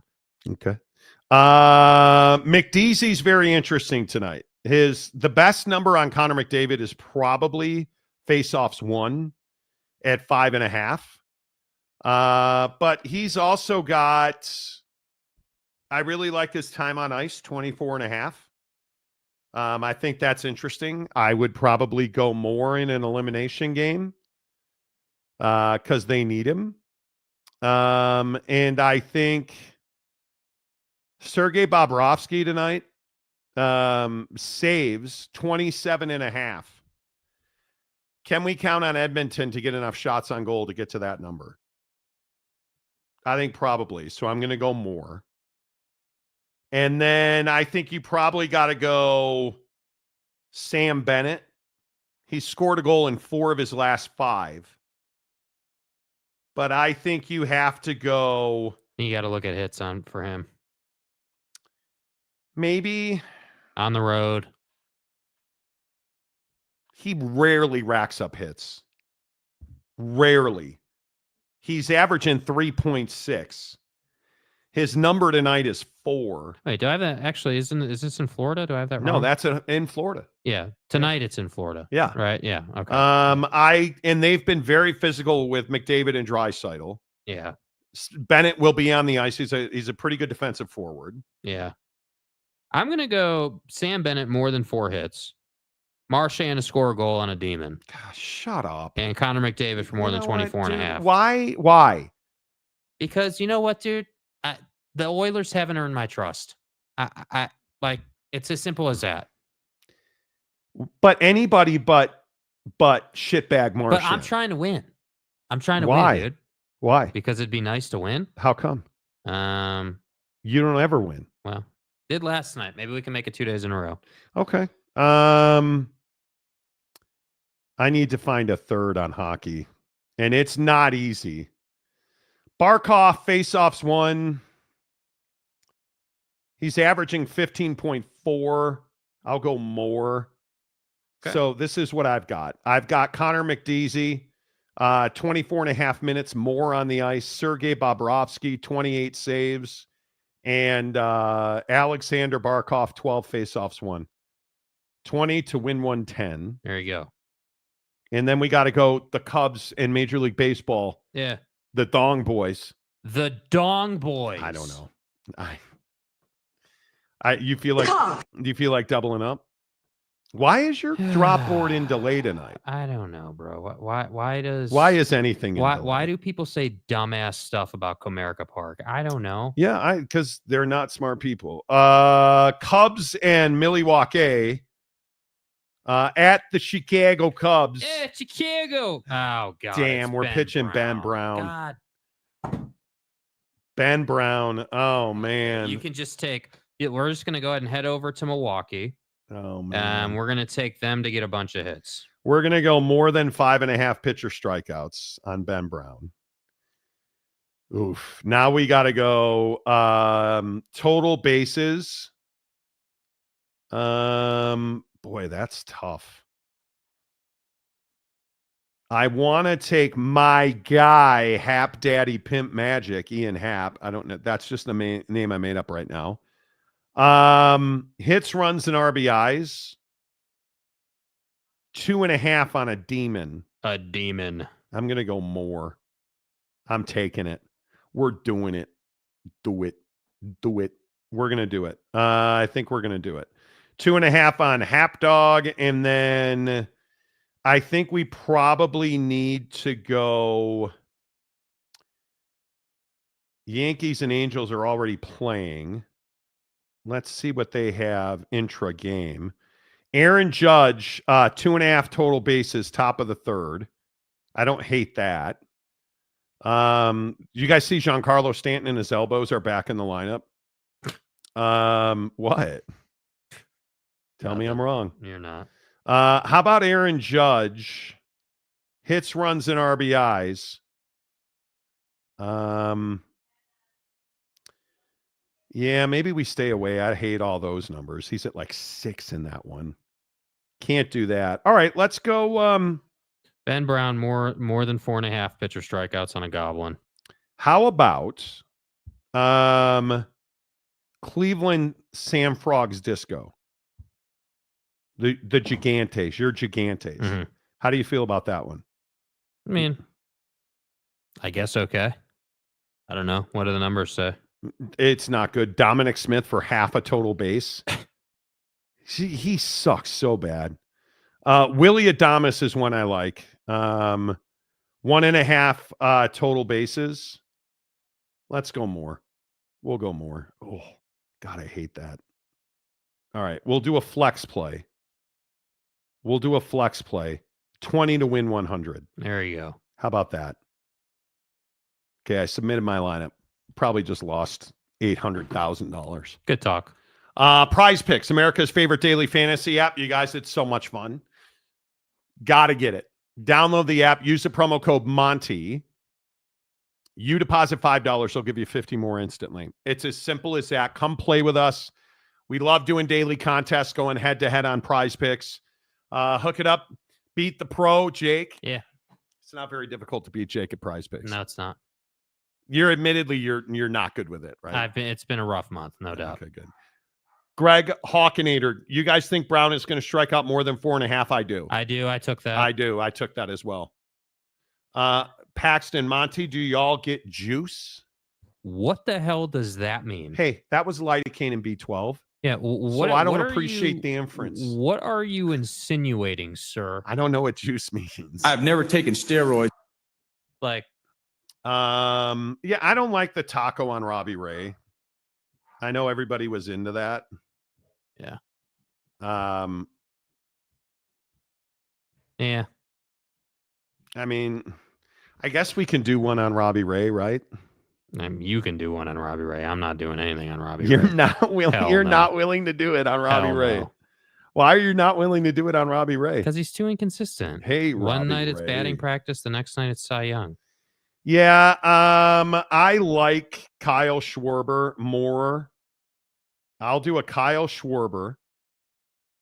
Where is Robbie Ray on the taco? Is it gone now? Popular. There's Robbie Ray. 4.5 pitcher strikeouts. We'll do that. And then I think we go back to Hap Dog with the Cubs. Ian Happ's a lock. Or Ben Brown. Let's go Ben Brown. Ben Brown more than I'm going to go more than 5.5 strikeouts. Let's do that. 20 to win 120. All right, now we're really in the weeds. Okay, I like it. Schwarber more than a 1.5. All right, good to go. Love that in game. Going to a hockey game in 90-plus weather just feels so weird. Go Panthers. Have a good time. You're going to see somebody win a Stanley Cup. Juice on your bets. Yes. Yes, we have. It's called Prize Picks, my guy. And they're not bets. It's daily fantasy, more or less. Daily fantasy. Amazing. Yeah. You tell BDM about Juice. He'll start dropping thirst trap photos. Yeah, I believe he will. I want my red Buffalo Bill shirt, Monty. Paxton says bookies give out juice. I know. No, I do not bet offshore. I do not. Yes, thank you, the natural lidocaine and B12. That's exactly right. That's exactly right. All right, before we get out of here, is living paycheck to paycheck an upgrade for you? Dude. Certain people on this show, again, what Jake talks about when he first walks into the studio, dude. The other day it was, oh my God, did you see how few Cybertrucks are being sold? This is fucking America. Yes, Cybertrucks are in trouble. Garbo. Today it was, dude, are you kidding me? 4 out of 10 hourly workers would consider living paycheck to paycheck an improvement over their current financial situation. What does that mean? It means that nearly half of hourly workers overdrafted their bank accounts in the past month, 1/3 juggling multiple jobs just to survive. On-demand pay systems could help 78% of workers improve their financial stability by providing access to earn wages between traditional pay periods. Yeah. Like, why does this upset you so much? Well, it doesn't necessarily upset me. It just is surprising that it's that bad. Like, there's so many ways to make money now, online and like with, there are things you can do that don't really cost any money that can start bringing in some money. That it's crazy to me that the stat is paycheck to paycheck for 40% of people would be, or 40% of, hourly workers would be an upgrade. Like that's just a gnarly thing to consider. Like that's really it's rough, bro. It's rough. I mean, it's one of those things where you can't put your finger on how close to the pit you are. Mm-hmm. Because if you're somebody that's working on a paycheck, and I'm not trying to be a jerk about it, if you're living paycheck to paycheck right now, if you are carrying major credit card debt right now, if all of these, if you are living without savings, if you don't have 6 months of mortgage in your bank accounts, you're on the line. And what these numbers are telling you is that the majority of people in this country do not have those kind of backfalls. Mm-hmm. Credit card debt is massive right now. Student loan debt is massive. Defaults on car payments are big. You know what's next after that? Defaults on mortgages. Right? Now, I'm not saying we're going to have a 2008, but the pattern is right known. So it's tough. And if you're living paycheck to paycheck, man, it's really difficult. Bro. Paxton says, I still have the 75-year-old man bookie. Okay. You do you. Johnny Gonzalez, get your direct deposit set up with your loan shark, and you're a modern day U.S. American. Bro. What are you talking about? U.S. Americans. What are you talking about? We're all living payday loan to payday loan. I hope you're not. I mean, it's just, it's crazy to me. I really hope that people are not, if you are living paycheck to paycheck, I'm begging you to take action. Pick up a side hustle. There are free side hustles out there, whether that is Uber, whether that is Grubhub, DoorDash, whatever you need to do. If you are living paycheck to paycheck, you are one bad day away from being homeless. Let that sink in. With the economy in this country where it is, with the global geopolitical situation where it is, like if you are paycheck to paycheck, you are one bad day away from being homeless. 1,000%. And that is terrifying. That is really terrifying. And I really hope people understand that you don't have to live like that. It does require you to have courage. It requires you, if you are going to get out of that and you're going to break the cycle, it requires you to have courage. And yeah, I think we do. We have a spending problem. Like it is. No doubt. It is just crazy. I think about the money I spend on a monthly basis. We were talking about television. I used to, how many shoes a month was I buying? Mm-hmm. Or how much golf do I play? Or like the money that we spend that we don't even think about. It's wild, right? I spend more on golf in a month. Now, granted, it's a business for me. It's a tax write-off. Okay, great. I outlay more on golf every month than some people pay in rent. And that's not an exaggeration. So you start looking at where your money goes, and it's something that you don't want to talk about. It's something you don't want to talk about. Hey, Rock and Rant, how are you, bud? Man, I missed the morning, but wanted to get in before mission accomplished. Okay. I am glad that I don't miss the morning, just in case you were wondering. No, I don't miss the morning either. Yeah. I sleep much better. Our viewership is good. Like, I have to show courage every time I play Prize Picks. You do, right? Johnny Gonzalez, looking into $2 million home, $50K for a new roof, yearly property tax, $25K, yearly insurance, $20K. Where's that foreclosure application? Dude, It's home ownership right now real, is really tough. It is really tough. I just don't think it makes sense for a lot of people. But we all want to outdo our neighbor. We all want the brass ring. We all want the luxury vehicle and it doesn't need to be that way. Greg Hawkins was exactly right. We have a spending problem. And there's no reason to have a spending problem. But discipline requires sacrifice. And a lot of people don't have the fortitude to make that sacrifice. So I thought it was interesting when you said that. I almost didn't believe you, but yeah, it makes sense. I mean, you look at where we are with things like Iran and this. People are stressing on that, bro. But did you see that these oil tankers in the Gulf that collided? I don't believe they collided. Did you guys see that story? I don't believe for a second that oil tankers collided. You have, and this was in the Strait of Hormuz, and I think it's 297 miles of water, and you collided in the middle of the Strait of Hormuz, which is 297 miles of space. And you collided. Professional boat pilots. I don't buy it. I hope I'm wrong. Somebody bombed those tankers. And whether it was Iran or the Houthis or somebody bombed those tankers. Because what happens if it ever came out that a ballistic missile hit those tankers? What happens? Nothing good. Well, number one, the price of oil is going to explode. It is going to skyrocket. So it's all of us that are going to pay the price for that. And it's really tough when you start looking at the way that this situation in Iran can impact our paychecks and impact our ability to live comfortably. That's something you should really think about, consider. I would be very careful with that because it is scary. I just think these stats have fortified the idea that you have to have, you have to have a side hustle of some kind that you're working on. You have to have something that's making you money while you're not putting time on it during the day. You have to. Well, and I think especially with oil, because we're not producing nearly as much oil as we had been with a lot of the Doge cuts and the policies of this administration.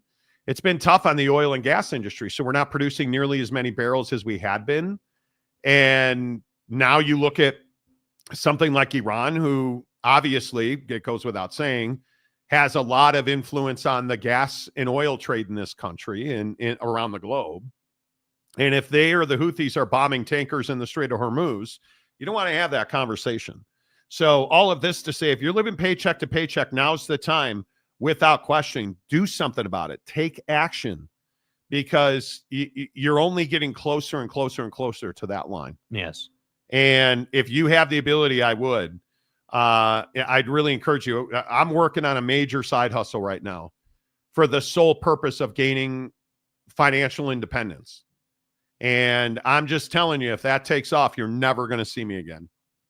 You're never going to see me again. I'm sleeping till 11 o'clock every day. No, actually, I'll be playing golf every morning at 7. You won't even see me. Forget it. Like, you need to have that money. The John Goodman line. Yeah. You know, 25-year roof and a Japanese shitbox sitting in front of the house, man. Like, it lets you operate from a position of FU. Yes.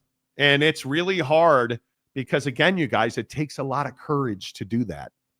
And it's scary. It's scary, you know. Paxton, we own a welding and oil business in Texas. Yeah. Yeah, dude. How's the oil business for you? These are some very insecure times for the oil and gas industry.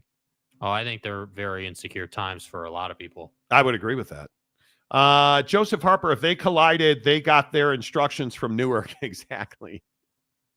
Right? I mean, it's just difficult when you think about if you're living paycheck to paycheck. And I'm not trying to paint a doom and gloom picture, but the reality is If you're living paycheck to paycheck, you have no control over your future.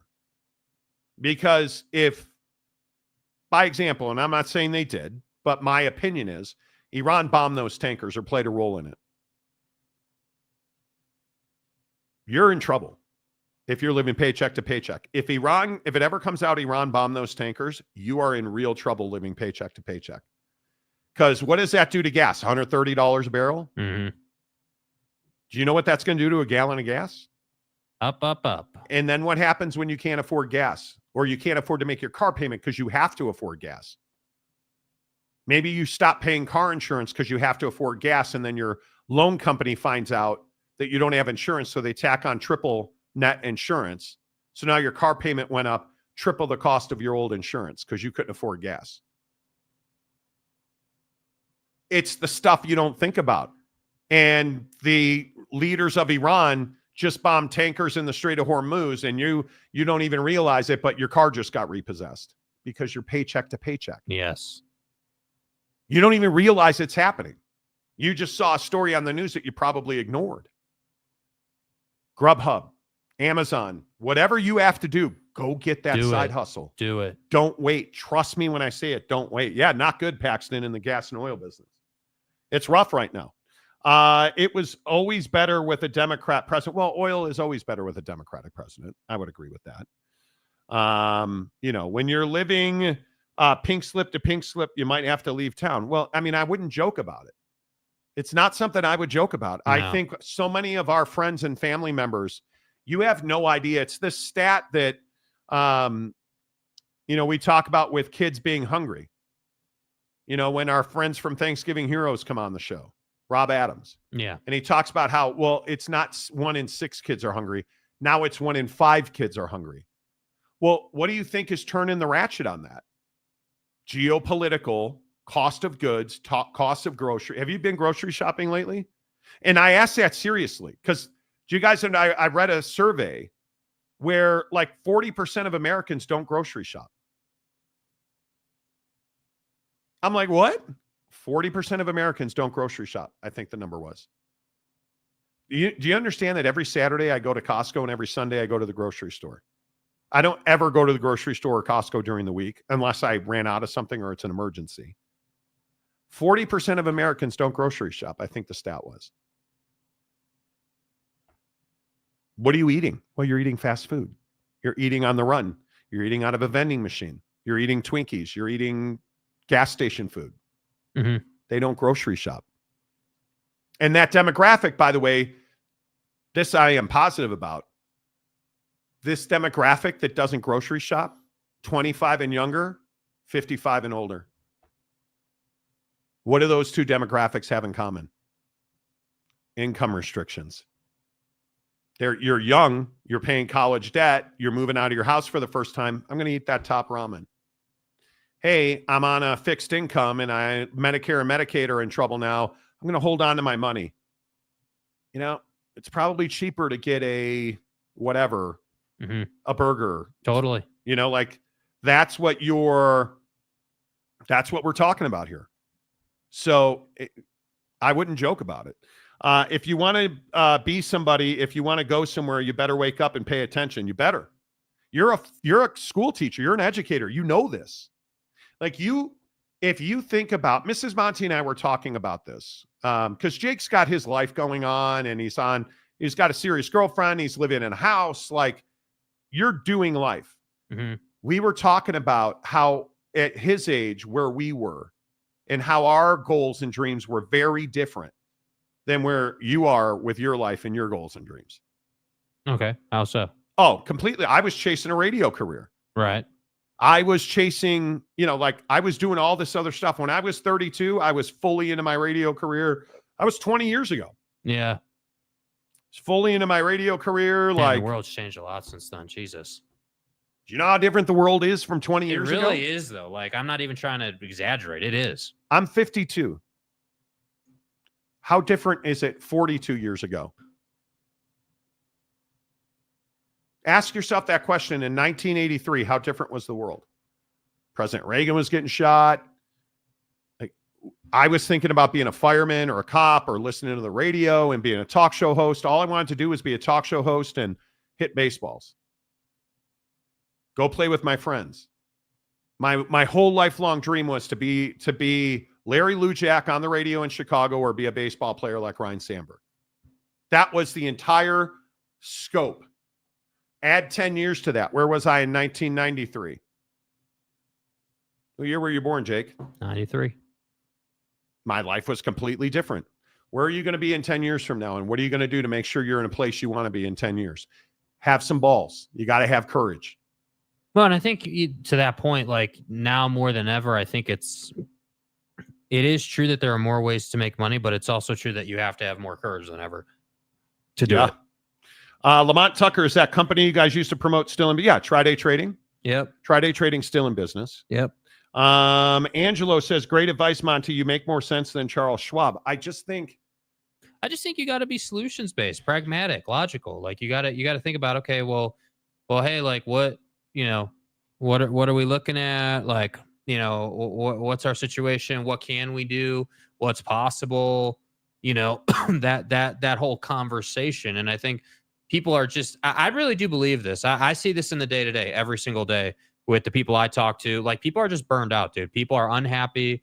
They're burned out. They're tired of the rat race. They're tired of struggling.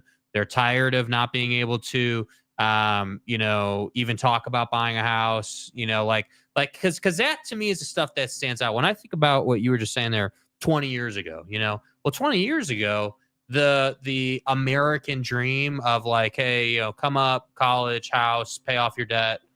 All of that was still very much possible. That was still a thing. Yes. And now that's totally changed. But now what perspective are you living from? Fear. Mm-hmm. Yeah. You're living in fear. You're on the back foot. When I was 32, I was not fearful. Right. I was aggressive. The world is different now. When I was 32, I lived in Los Angeles and couldn't even dream of buying a house because houses were super expensive. Now they're even more expensive. But I had a partner in my life who I was married to, who we were aggressive together. We made stuff happen. We made stuff work, and we went through. Listen, in my marriage, we went through the shit, dude. We spent time apart. We grew back together. We worked really hard at it, and we've created this life. And I'm still hungry. Mm-hmm. I get up at 5 o'clock in the morning and I don't go to bed till 10 o'clock at night. And a lot of that is just because I make that choice. But now I'm proactively taking a step and I'm begging you guys, be aggressive. Don't be scared. Understand you have the whole world in the palm of your hand. You can do anything you want. And I don't care how old you are. I don't care if you are disabled. I don't care if you are in the military. I don't care if you are jobless. Right now, you can do anything you want to do. But you got to have some spirit and some balls and some courage. And if you'll do that, trust me when I tell you, you will win. Yeah. You will win. You will absolutely win. Paxton says, I'm 25. Get after it.